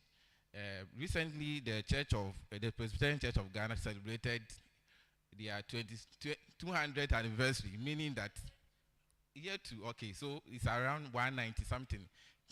All right. So imagine there's a church in that community which is almost 200 years, meaning that the sacred grove that has been established could be more than 200 years. What is the status of these sacred groves? So I try to find the status now. Why? Because the area is now a key destination for urban expansion. If you know Akuapem very well, it's a location where people try to come in because of the cold weather conditions. During the wet seasons, weather conditions could drop to below 20 degrees Celsius, meaning it's almost like, Ebri, it's almost like the landing in Ghana. So everyone, the rich people tend to come in, they are buying all the lands, and the chiefs are also convinced to even sell some of these sacred patches of land for human settlement. The aim of this study was to examine the conservation status of these sacred groves, and specifically I was looking at comparing the land cover changes over time. I was looking at 20 years from the year 2000 to 2020. I chose these days because this is the time that we've seen an increase or rapid expansion of the area in terms of urbanization, and also to access the ecosystem goods and services which are provided by these sacred groves, and also assess the threat to these conservation areas. So the research questions were, how has this land cover changed over time in terms of these 200, between these 220 years period? Then, does the existence of these sacred groves provide any benefit to the people? So I try to answer that one, and also look at the threat to the sacred groves. So I use this is the location of the study area I want to move on. So I selected these two sacred groves which are found on the ridge, and I deployed two sampling techniques. I use remote sensing to find out the land cover changes, and also go down to the people to interview them, what kind of benefits they derive from these ecosystems, as well as the potential threats they pose to these ecosystems. So for the remote sensing data, I acquired Landsat imageries using the enhanced thematic mapper 7, and this data was processed to find out changes in land cover over time. Then I also tried to interact with some community members that live close to these sacred groves. So I chose 50 respondents from two locations, within these two locations, and then I analyzed the data using SPSS and ArcGIS. So let's look at few results that we found so far, because this is a progressive research. We intend to even find out which species that lives in these specific areas. So on the results, we try to categorize the land cover into three major components: closed canopy cover, open canopy, and then grassland. When we talk about canopy cover, we are looking at the aspects or percentage of the ground that has been covered by vertical objects. Here we are referring to plant species. Okay, so we use these categories, and we found out that if you look at the picture, on the left is the year 2000. These are the two sacred, the first sacred grove, Amon Probi sacred grove, where we saw that the color has changed to green. But when it comes to the nature or the level of disturbance that has affected this area, it can only be dictated through further analysis. So we went down to do further analysis. We saw that in terms of land cover changes, closed canopy cover had reduced from 39% to 9%. The open canopy had increased from 34% to 80%, and then areas that were grassland had also reduced from 20-something% to 10%. We did same for the other part. In fact, this particular cycle group is located at Mampong and now almost surrounded by built-up buildings. But the other one, the Mamprobi cycle group, is almost at the outskirts of the Kwapim township. So we try to separate these two. This one, if you look at the picture, you could see that there hasn't been so much changes. All right. So we went down to look at the canopy cover as well. So, and we saw that in terms of canopy cover, the closed canopy had rather increased instead of decreasing, which we saw at the Mamprobi cycle group. Why are we seeing this? Probably because of the fact that at the Mpayimpo cycle group, which is at Mampong, people are now trying, because of the location, when they enter, they will see them, so they will not rather go there. But with regards to the Mamprobi, we realize that because it's an outskirts, people try to enter into these groups. In terms of the open canopy, we also saw an increase between from 34 to 28%, and also an increase in the grass vegetation as well. So we try to identify the major threat through our interactions, and these are a summary of some of the threats that we saw. If you look at the threats, the Mamprobi, which is far away from town, we saw that urbanization is a major threat to this cycle group. And also we saw the areas, some part of the cycle group has been degraded or transformed to cultural uses, that is cemetery for the chiefs and some royals who die in the Kropong. We also saw that people do hunt within the cycle, meaning that people are not afraid to enter into these cycle groups anymore. But so many years ago, these cycle groups were meant to be the abode for gods and deities and the ghosts and what have you, and people were afraid to enter. These days, we are seeing some new conditions over there. We realize that the collection of non-timber products are also escalating within the Mamprobi cycle group, and there are also technological advancement where these days, because of the kind of phones that we have, the drones that we are using, we are able to reach into these cycle groups, see what is inside. They have realized that there are no ghosts, there are no deities anymore, so they are not afraid to even enter. There's also growing concern for erosion of traditional beliefs and taboos. The traditional beliefs that we have in Ghana, depending on where you are coming from, I don't know, but where I come from, these days we don't really respect our traditions anymore, and this is a major threat to the cycle groups that we have in Ghana.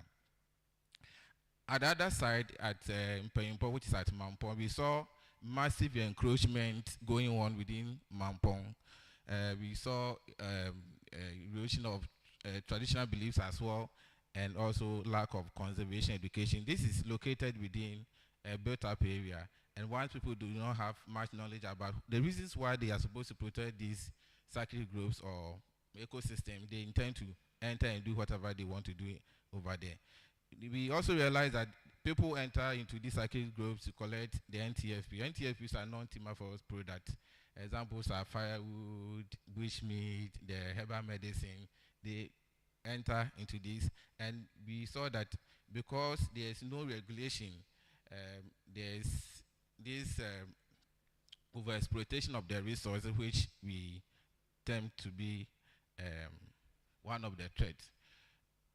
So beyond the interactions with people, we try to really go down again with the remote sensing data to verify if what the people are saying are true. If you look at the first picture here, it depicts the steady areas at the year 2000. If you look at the first picture, I don't know if you can see it very well. You could see that both communities were, or both cycle groups were isolated from human settlement. But recently, if you look at the next picture, oh, so bad. So you could see almost the entire conservation or protected area is being covered or surrounded by human settlement. And once a protected area, which is cycle group surrounded by human settlement, then it means that people will not be afraid to enter into them, so they will tend to do anything over them.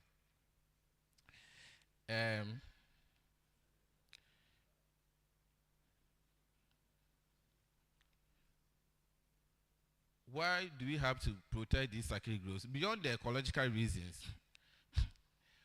these cycle groups are very important. They provide jobs through the collection of NTFP. They sell, they get their incomes. They even support tourism. If you go to the mountain, there are a number of hotels over there, and they create the microclimate for the cool weather conditions, which are attracting people to come and stay and even create their hotels over them.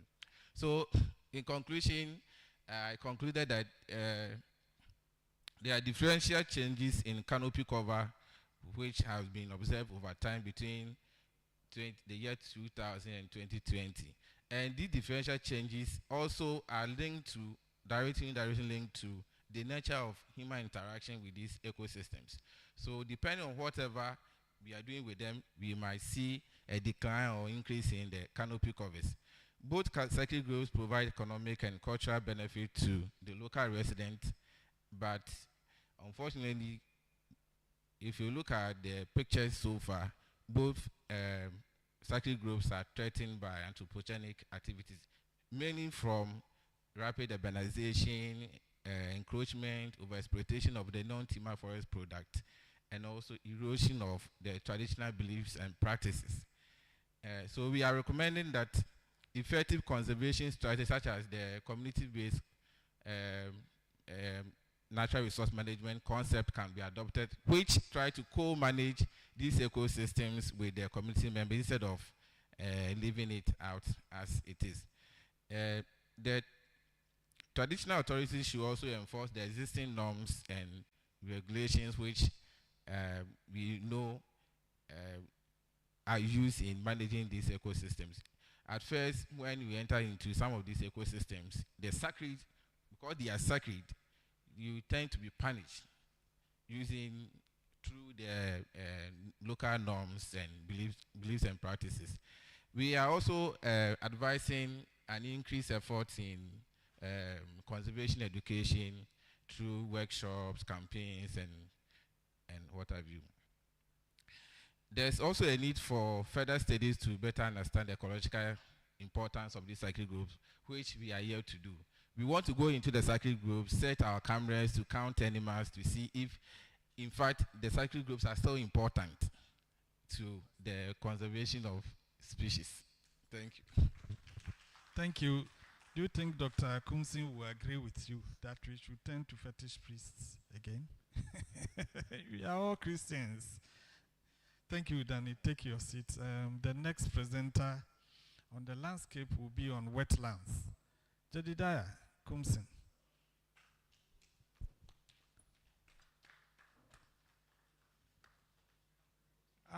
Where is your presentation?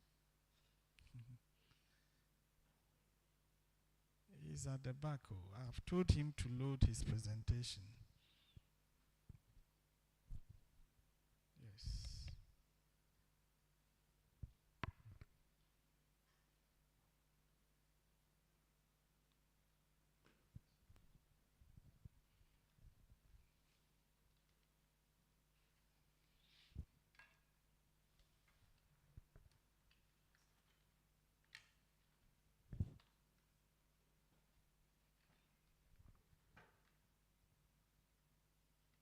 So he's going to talk about the wetlands, the drivers of the marine biodiversity loss, mangroves and crabs. Okay.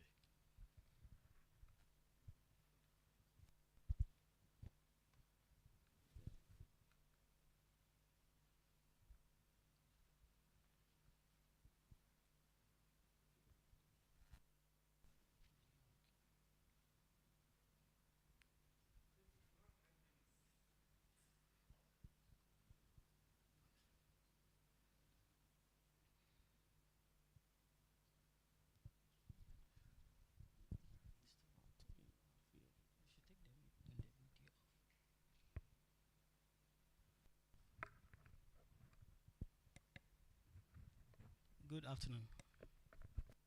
Please, my name is Jedediah Akomson, and I'm presenting on pollution as a driver of marine biodiversity loss. And I'm looking at the implications of plastic waste and agrochemicals.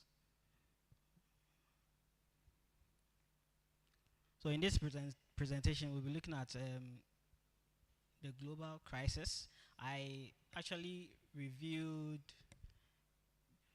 some documents that cuts across Africa and some similarities in the Asian continent. And we compared two threats, looking at plastics and agrochemicals, compounding effects, their relationships, and also some case studies that we can use as a blueprint, and also some suggested policy solutions and the way forward. For some years now, marine ecosystems have been critically affected by both human and natural activities.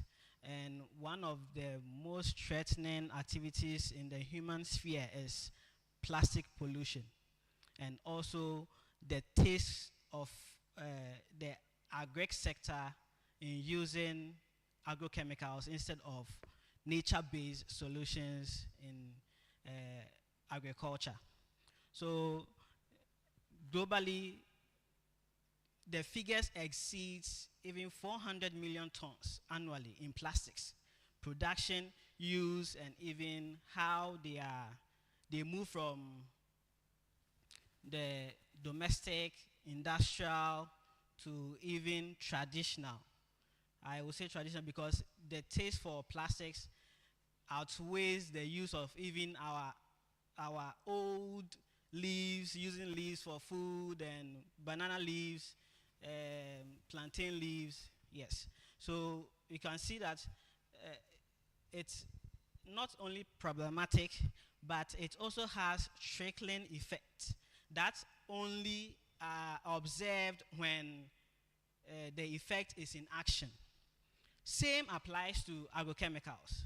Looking at something like eutrophication, you only wake up one morning and you see that a water body or say river, lake has aquatic life dying in their numbers. So the regional hospital the study is looking at is West Africa and a similar case in Southern Asia. So with this, the similarity in these two areas is how we use plastics, how we use agrochemicals. And a critical case is the coastal lagoon system in the Tonle system in Ghana, and also the Lagos lagoons. And in Asia, the Coral Triangle also has the same characteristics in the effect of plastics and agrochemicals. So the focus is in two parts. We are looking at zooplastics and agrochemicals, and also their existence in action together. And the aim is to clarify how these pollutants undermine marine life, ecosystems, and particularly in West Africa, in Southern Asia. So in plastic pollution, we are looking at the macro and the micro. And the agriculture chemical use, we are looking at runoffs, which most agri sectors don't pay attention to. Looking at Ghana, when you go to the north, there is the high use of inorganic agri chemicals, either in fertilizer, pesticides, or weedicides. So the method that was applied in this study was to synthesize about 50 papers, and we used the database search, inclusion criteria, geographic focus, and also some qualitative synthesis. So the key findings of the research indicates that the very first problem with plastics and the marine ecosystem is ingestion. The fishes or the turtles or the dolphins or other animals in the ecosystem in the plastic is the first point of the problem. And also, after they have taken it in, how it affects their physiology, how it goes down to their death, and how their population declines, and also how the food chain is disrupted. And the end of that food chain probably might be us most of the time. And one broader effect is habitat destruction or degradation. So the picture, the image there, it shows how microscopic most of these plastics, they break down due to the impact of the environment, either through degradation. They break down slowly. So imagine a pellet as small as this entering the gut of a fish that you probably like to consume, either fried, smoked, or even cooked with what you call fanti. And this enters your system, and you know you wouldn't eat fish once. You eat twice, several times. Most of you might have eaten fish over 100,000 times since you were giving birth to. So imagine you having all these pellets and fibers and foams and films and filaments and fragments in your system. Talk less of some macroorganisms that also see this, and it depicts to them as food, and they also consume. So we can see it's very worrisome. So looking at habitat degradation and fisheries decline, this is a picture that the two pictures were taken from. One is from Senegal, and the second one is from Senegal. This one is from Southern Asia.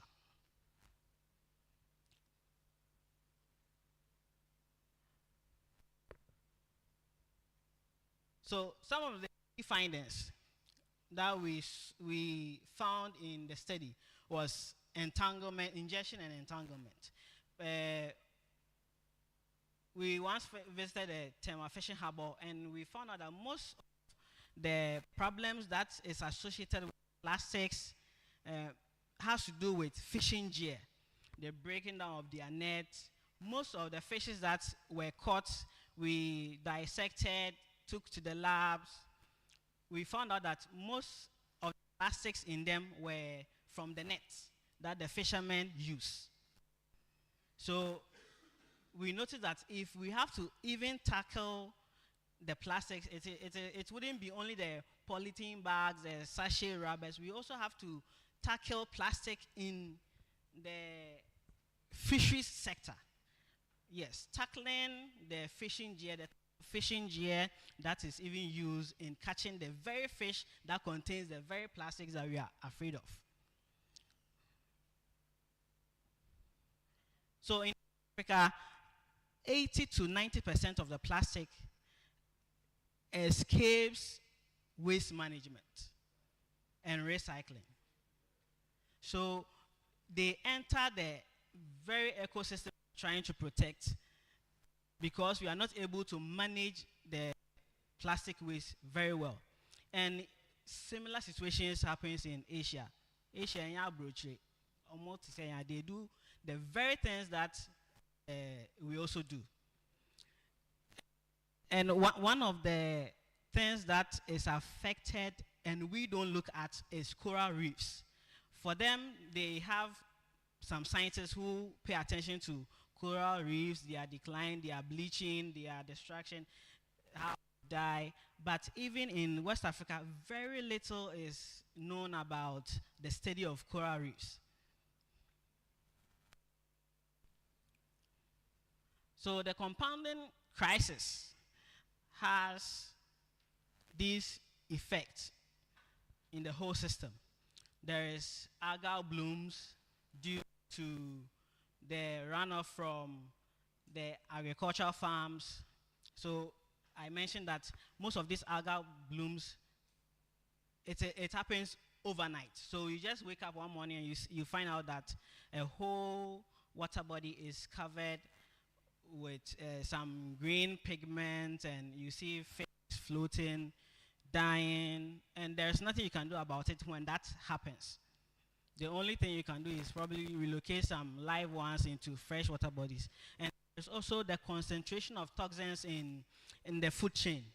So the food chain from ground to us, we will have to be ingesting some dangerous substances like heavy metals, because most of the fish, I know most of the fish, like the soulfish that people love the most, they are bottom feeders. They feed on the floor. And most of these plastics, if they don't suspend, they will have to settle and be among the sediment. And most of these fish, when they see it as food. Most of these plastics are colored in nature, and they have additives added to them in their production. So that, fishes also have very strong sense of smell. So they smell the additives and they think it's food and they take it in. That was one of the very first questions we asked during the study. Why do fish eat plastics? So there is also food web destruction, both from the plastics and agrochemicals. The event happens in a concurrent manner. So there is contribution from here, contribution from there. And we have not paid much attention to it. So I call this the healthy dying dead coral reefs. This is a study from Southern Asia that talks about the bleaching of coral reefs. And you can see from the picture that the coral reefs were healthy in December 2014. They started dying due to the release of effluents from an agrochemical factory. So you see, we wouldn't also look at only the farms. We'll be looking at the production site where most of these chemicals are produced. And in 2015 February, the coral reefs started dying due to bleaching. And at the end of 2015 August, how many months? Within a short time, all the coral reefs were dead. And this very ecosystem plays an important role even in the change of climate. So the crisis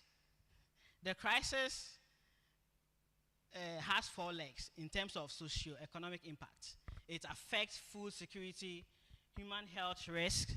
It affects livelihoods. Imagine if the whole town of Tema which depends mostly on the tunas, the soulfish, the mackerel, which we call salmon, and so many other fishes, comes to a standstill because of the unregulated nature of plastics and even chemicals from agro sites into our ecosystems. So, in conclusion, what's the way forward? There should be a collaborative move. That is to strengthen governance, international investment. We have to mobilize and invest or get investment from organizations like the World Bank, as we always do, but we misappropriate the funds. Then we also have to look at coastal management. And this has to be approached in an integrated manner, such that we'll be able to tackle livelihood, the coastal sites, the environment, including the mangroves, the wetlands that spans the coastal areas, and also start research and monitoring. We have to, as scientists, develop that agency, like what the most Senegalese who are into these water, coastal, inland water and coastal waters research are now paying attention to coral reefs and how they contribute to our ecosystem. So monitoring is key, and a swift and collaborative action is needed. Thank you very much. Jody, what it means is that people have sat here from morning. You just came and you want to take up all the time. Thank you. Please jot down your questions and your comments. The next presenter will, that's the last one, we'll talk about the neglected species. You are thinking about lions, leopards, etc. But there are species like snails. Yeah, and that will be our last presenter. Please, the next. Yeah, thank you very much. Sorry to bother you again with my ugly face. With some ugly pictures coming up. Yes. Yes. No, it's already on it, so you don't need to. This on your desktop. No, is this? Ah, okay.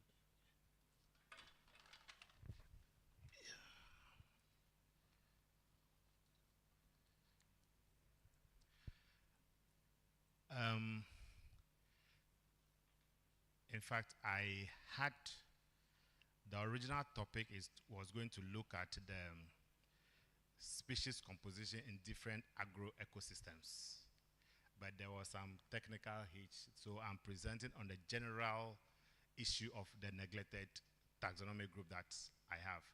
So those who may have the outline or the scheme of the title vary. It's not because of anything, but it was a technical hitch. So thank you. Yeah, so I'm presenting on, I titled it Filling the Knowledge Gap, Documenting the Little Known Lasting Biodiversity in Forests of Ghana, West Africa. If I ask right now, a lot of you here like Ebunobuno, right? And it comes with what? Some snails. But how many of these snail species do we really have as conservationists?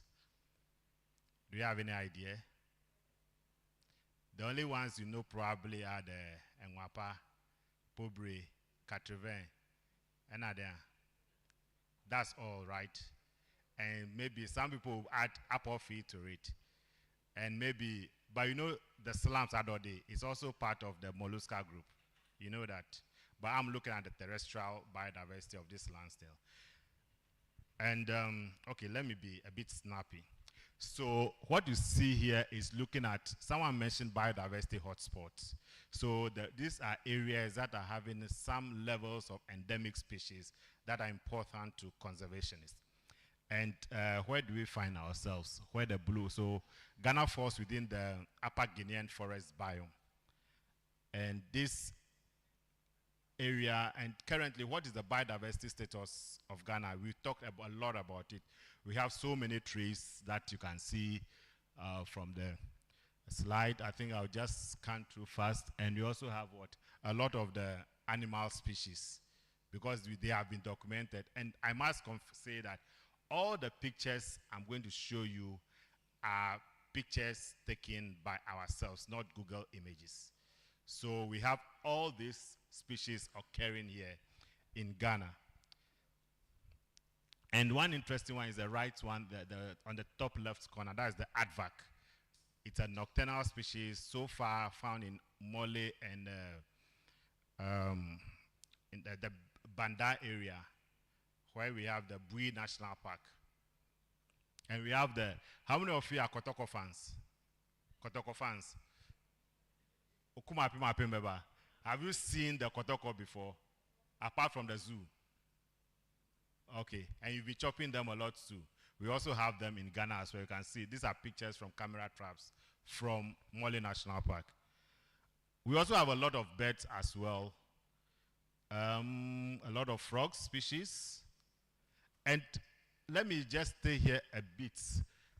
You can see some frog species here. And recently you've been hearing of Onepone in the Volta region, where they have the canopy.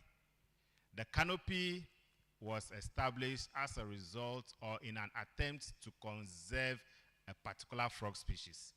So back to Madam, the importance of conservation. Now you see people are having livelihood options because there is canopy, and people come there, boost the local economy and the rest. So the question is, now we know a lot of taxonomy groups. How many species of land snails do we have, apart from the 3 that you eat? And someone may ask, why snails? It goes back to the issue of ecosystem services. It goes back to the issue of food security. It goes back to the issue of survival of all the other taxonomic groups. So currently, there's lack of knowledge on the systematics of snails in Ghana, and these are hampers. They are used as what? Bioindicators. Going forward, I will show you. I'm sure some of you, these are the things that you want to be seeing as the destination for, right? It's so spicy, right? Now, how did you go about it? You can see a stubborn guy in the left corner there some years back when I started this journey of trying to conserve snails. That should be, I think, 2007 thereabout. Yeah, in the Museum of Cardiff, Natural History Museum Cardiff in the UK, and trying to look at what snail species we have in Ghana, because it was just some kind of enthusiasm, interest, development at one point when we didn't really know which direction that we want to go. But it's still developing, actually. So I took up this challenge to look at what we have.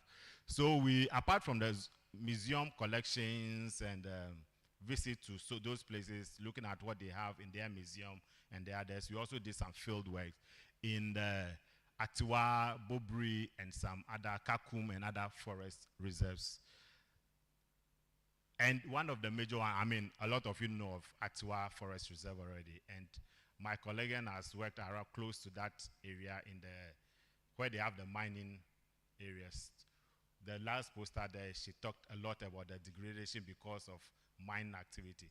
But we need to conserve this kind of ecosystem, because all the water in Accra, the source of the water body is taken from this ecosystem. And we also have Bobri Forest Reserve in the Ashanti region. It's close to Kubasi, where they used to have the toll booths. And how did we? So the data collection basically is on the field. You go to the field, collect forest litter. I think earlier on, Dakwa was presenting something on soil, earthworms, and the rest. These are all important parts of the ecosystem. And just as earthworms, snails too, they live in the forest litter most often, and sometimes on the lower vegetation canopy. So the picture, you do visual searching on the forest floor. You also collect some of the litter into sieves that you shake to now go back to the laboratory to search what is happening. And those that are living on the canopy, the shrubs, you try to beat them over an inverted umbrella or the tree. Now, what were the findings when we did the museum collection and those things? We realized that between Ghana and Togo, and let me say that at a point, most of the research, because these were not done by the locals, even if they collect a specimen in around the Volta region, it is given as what? Togo. So there are a lot of type locality issues. So we are now trying to put this into a database.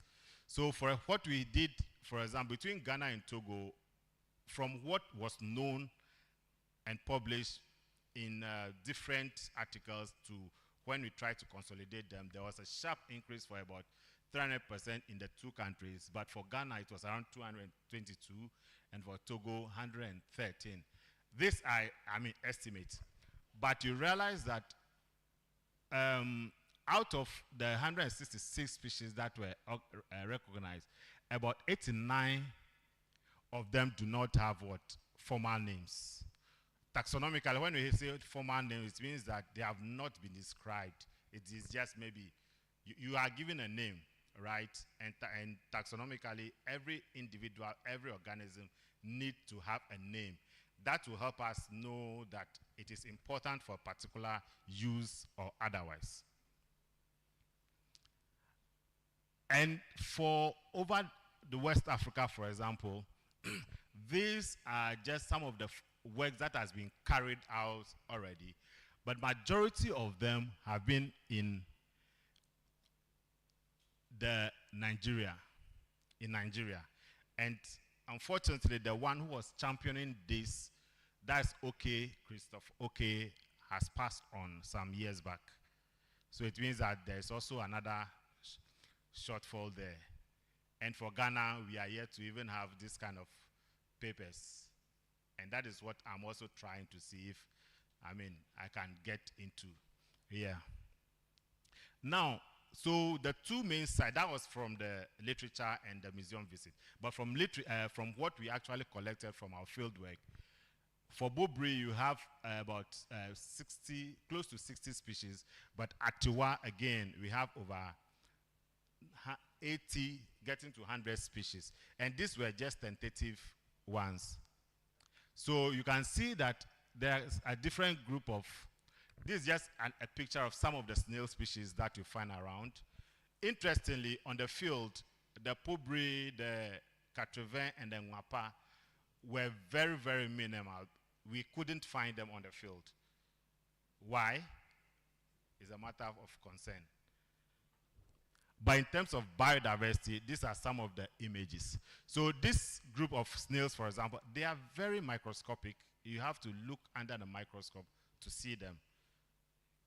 And these ones are supposed to be the detrivorous. They are to help break down the organic matter to make your soil what?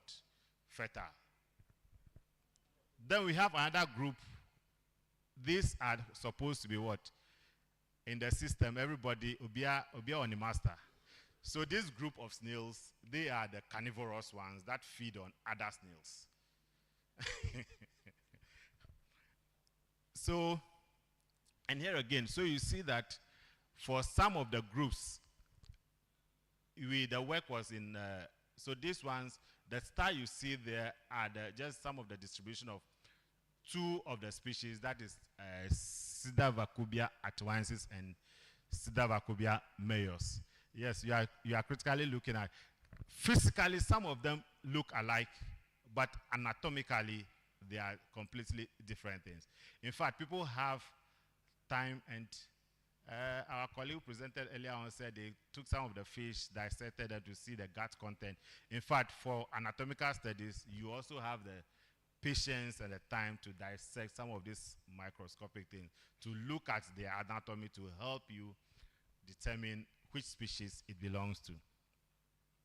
I think these are just the distribution of some of the families in Ghana. So in conclusion, this was the first systematic study between the two countries, and the newly discovered species seems likely to be what? Just a very small one. In fact, before this presentation, I was still doing, and now from almost 80 something, we are heading towards about 200 species of snails, still with those that have not yet been described, and I have a lot of them in my collection that we are yet to describe, and it needs a lot of effort. In fact, so the way forward is to attempt to identify a couple of the species and give them names, and to also build local capacity. It's very, very important. I think, IT, can you please take me off so that I show them something there? No, take me off, please.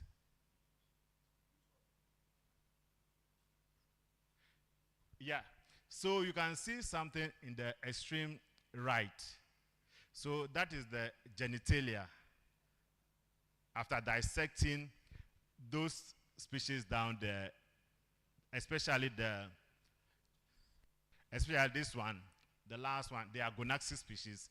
The body looks very smooth. They are all looking the same, but after dissection, the genitalia looks different.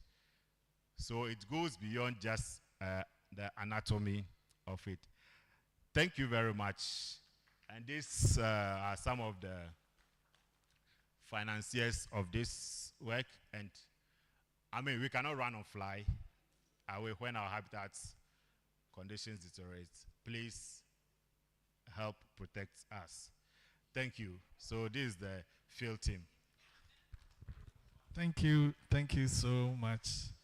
These are species, when we are asked in class to talk about species we like, nobody will mention snail. And we have several types. When you go home, you see some of these things crawling in the morning in your gardens. You may take them for granted, but they contribute to the ecosystem. Ladies and gentlemen, this is where our presenters have brought us. They've increased our horizon, our knowledge about biodiversity. Can you come forward so that we interact with you? The four presented. Yes, Paul? Jedi? Mark? Please mount your seats so that we learn more from your presentations.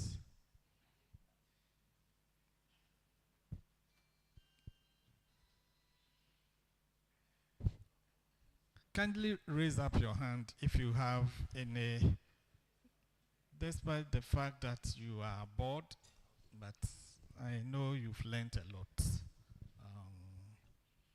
Yes, any comment? Yes. Auntie Sylvia. Okay, thank you. I want to ask Mr. Daniel Ajay. If I heard you clearly, you said there was an increase in open canopy, right? Increase in the open canopy. So I want to ask, is it a threat or an opportunity? Because I know that when there's an open canopy, it allows sunlight to reach the floor of the forest and helps them to help other plants grow. So is it a threat or an opportunity? Thank you. They open it to bury dead bodies.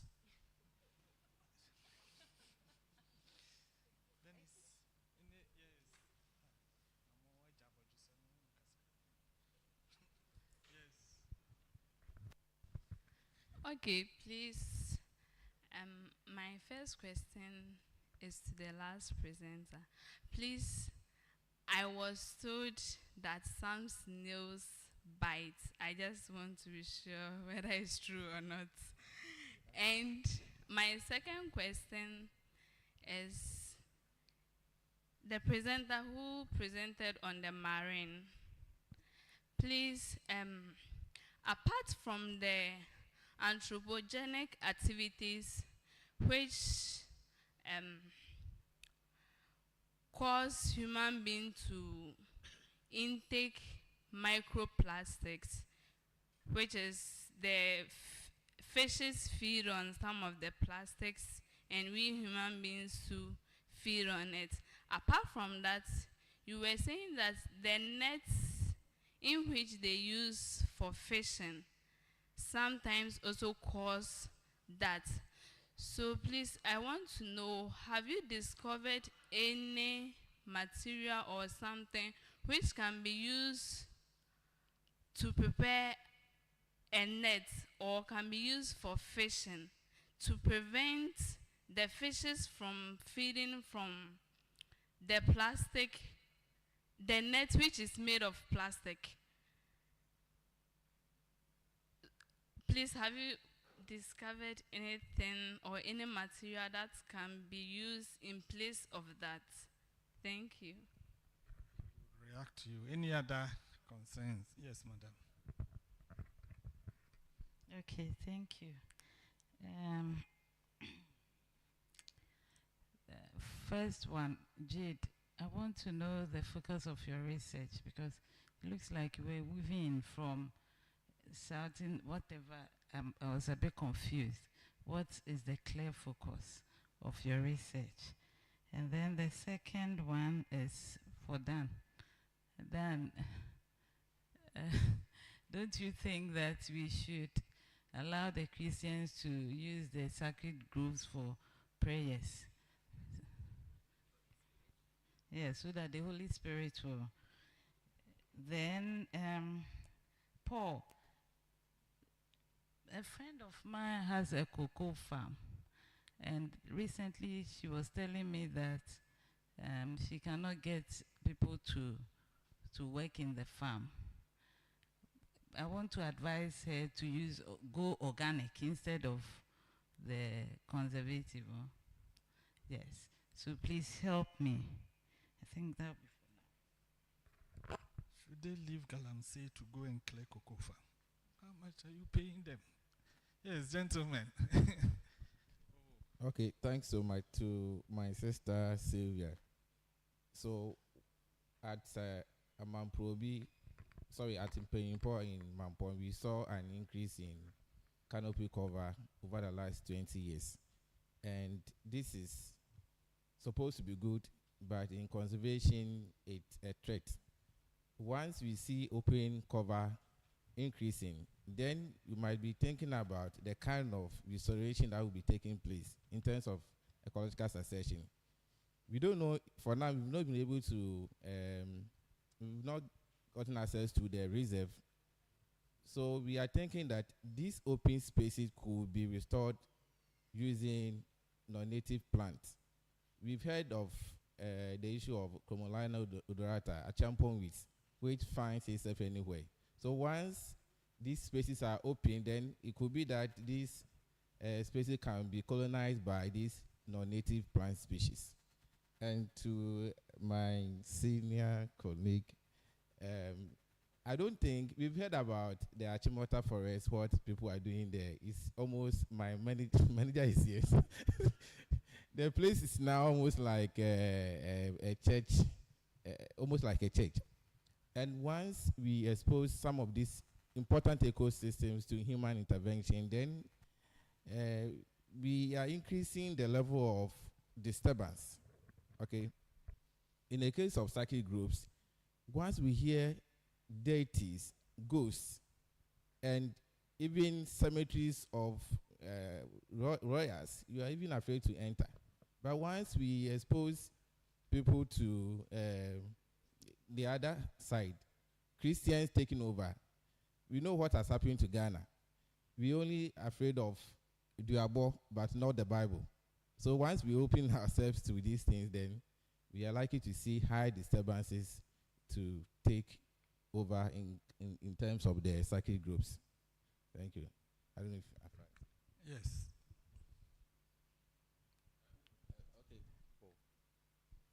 Okay. Practicing organic is very expensive because of the cost that is involved. But at the long run, you end up getting more benefits than going in the conventional way. So I will encourage you to tell your friend to use the organic, which is initially is expensive, but at the long run, the cocoa trees will last longer, and then she will get the benefits of the cocoa trees. Jedi, the focus of your. Okay, thank you. Please, the focus of the research work was to clarify how pollutants affect the marine biodiversity. And yes. Okay, so the study areas, both West Africa and Southern Asia was chosen because of the similarities in the activities in terms of plastic waste and also chemical pollution that exists there. Exactly. And also to the first question, I have some proposals here. Some of the innovative solutions that have been suggested, even in the document I worked on, were smart fishing gears and also fishing gears with coated biobases. So they are coated with films that do not let them break or disintegrate when they enter the marine ecosystem. You know, the marine water is made up of about 89 to 90 minerals that helps in breaking down of a lot of compounds and materials. So an engineered material that coats fishing gears like the fishing nets, the lines that are used for the hooks will help to see that the plastics don't break, the fishing gears that are used in catching the fish don't break down and end up in the ecosystem as food sources for the fishes. Thank you. Okay. Yes, next. Yeah, thank you very much. Do snails bite? What is biting, if I may ask? Because once you are eating, you are biting, right? Or, yes, so, and do if I give you an apple and a bone, which one will you bite? You'll be able to bite the apple without the bone, right? But a hyena will crush the bone. Will actually, in the process of eating, it will crush the bone. Do you understand? So what I just want to say is that at any point in time, every organism bites or ingests in the process of eating, sort of. So yes, snails, well, maybe you are thinking of biting human beings, right? I intentionally went that way. But I don't think, based on the strength of their teeth, their teeth is called radula. And it's on that, you know, when they are walking, that part that their teeth is in it, we call it the radula. They are, in terms of, they have different levels of it. And that is what they use to eat, but doesn't have the strength to bite human beings. Is that okay? Is your question answered? So it has the strength to bite what it feeds on, but not that strength to bite you as human beings. So in the process, at first, in fact, when I heard that there are some that are carnivorous and others deciduous, on the field, I actually saw a very tiny one managed to send its whole body into one of the deciduous one and was feeding on it. And they are also fed on by some other worms on the field. So it's a system issue. They balance each other in the system, and they end up, and you know, their shells, once they die, their shells get back into the system to provide calcium. And calcium is also an essential mineral for soil fertility. Do you understand? So that's why I said earlier on that it may not have an immediate significance for you on the face value of it, but inherently they have importance in the ecosystem that they live in. Thank you.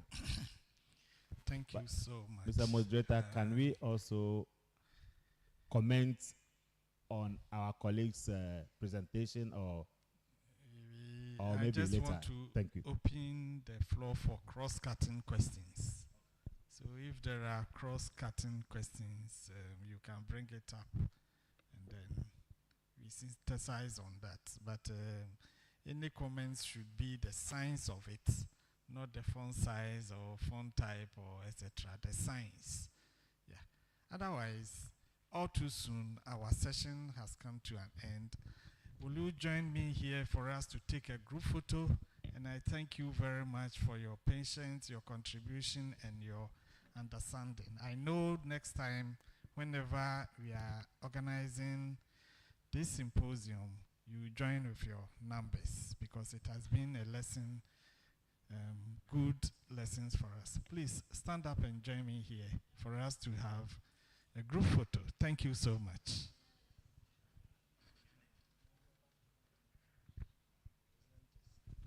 Dr. Anoba.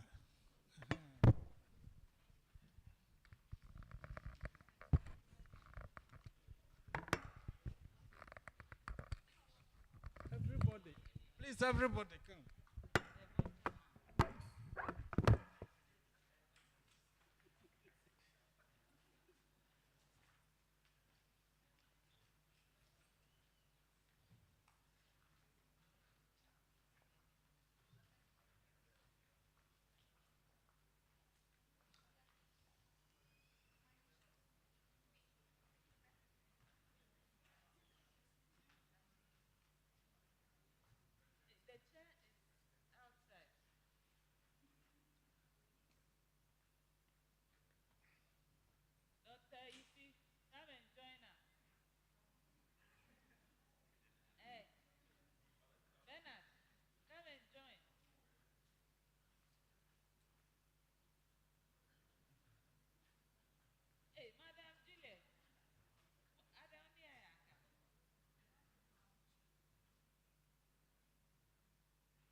Hello, yeah. Let's close. Before, thank you very much, approved Vice Chancellor. Okay, okay. Okay, Probisi, your closing remarks for the conference.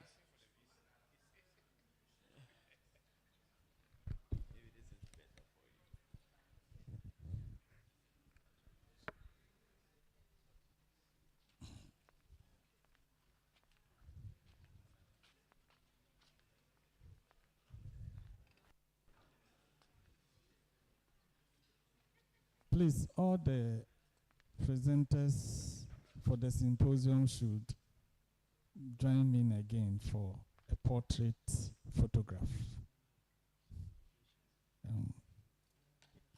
Good evening, ladies and gentlemen, organizers of the conference. I'm speaking on behalf of the Vice Chancellor to express his appreciation and kind support to you for what you've done so far for the past 3 days. He told me that he's watching whatever we were doing here on our Facebook Live with the council chairman and other council members, wherever they are. And they do appreciate it very well. For council chairman, he's so happy because he can get some footages from the university to present it at a UN conference coming next week. So they show their appreciation to you. Participants, you are also very much appreciated. Without your presence, this will not have been completed. And they sent me to send their appreciation to you. Next year is just around the corner. And let these presentations, discussions ginger you to start working on something so that next year you can also present something. You've been reading from people, when are you presenting something for people to also read from you? Keep it as a challenge and then participate in the game. On behalf of the Vice Chancellor, once again, we thank you. And those of you who traveled from very far, Kumasi, etc., may the good Lord guide you as you go back. And we thank you so much. Dr. Fruit. Thank you, His Excellency. Now we'll close in prayer. I'll call upon Dr. Rahman for the closing prayer.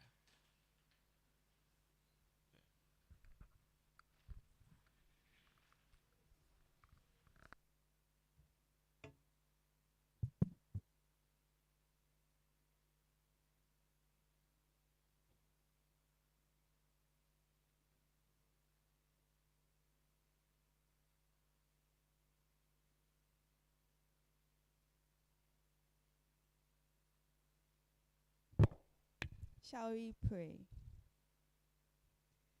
Father, thank you so much for today, for all the knowledge that has been shared. We pray that it really becomes impactful to the university, to the globe. As we leave here, those traveling far and near, please be with us. We thank you and we love you. Amen.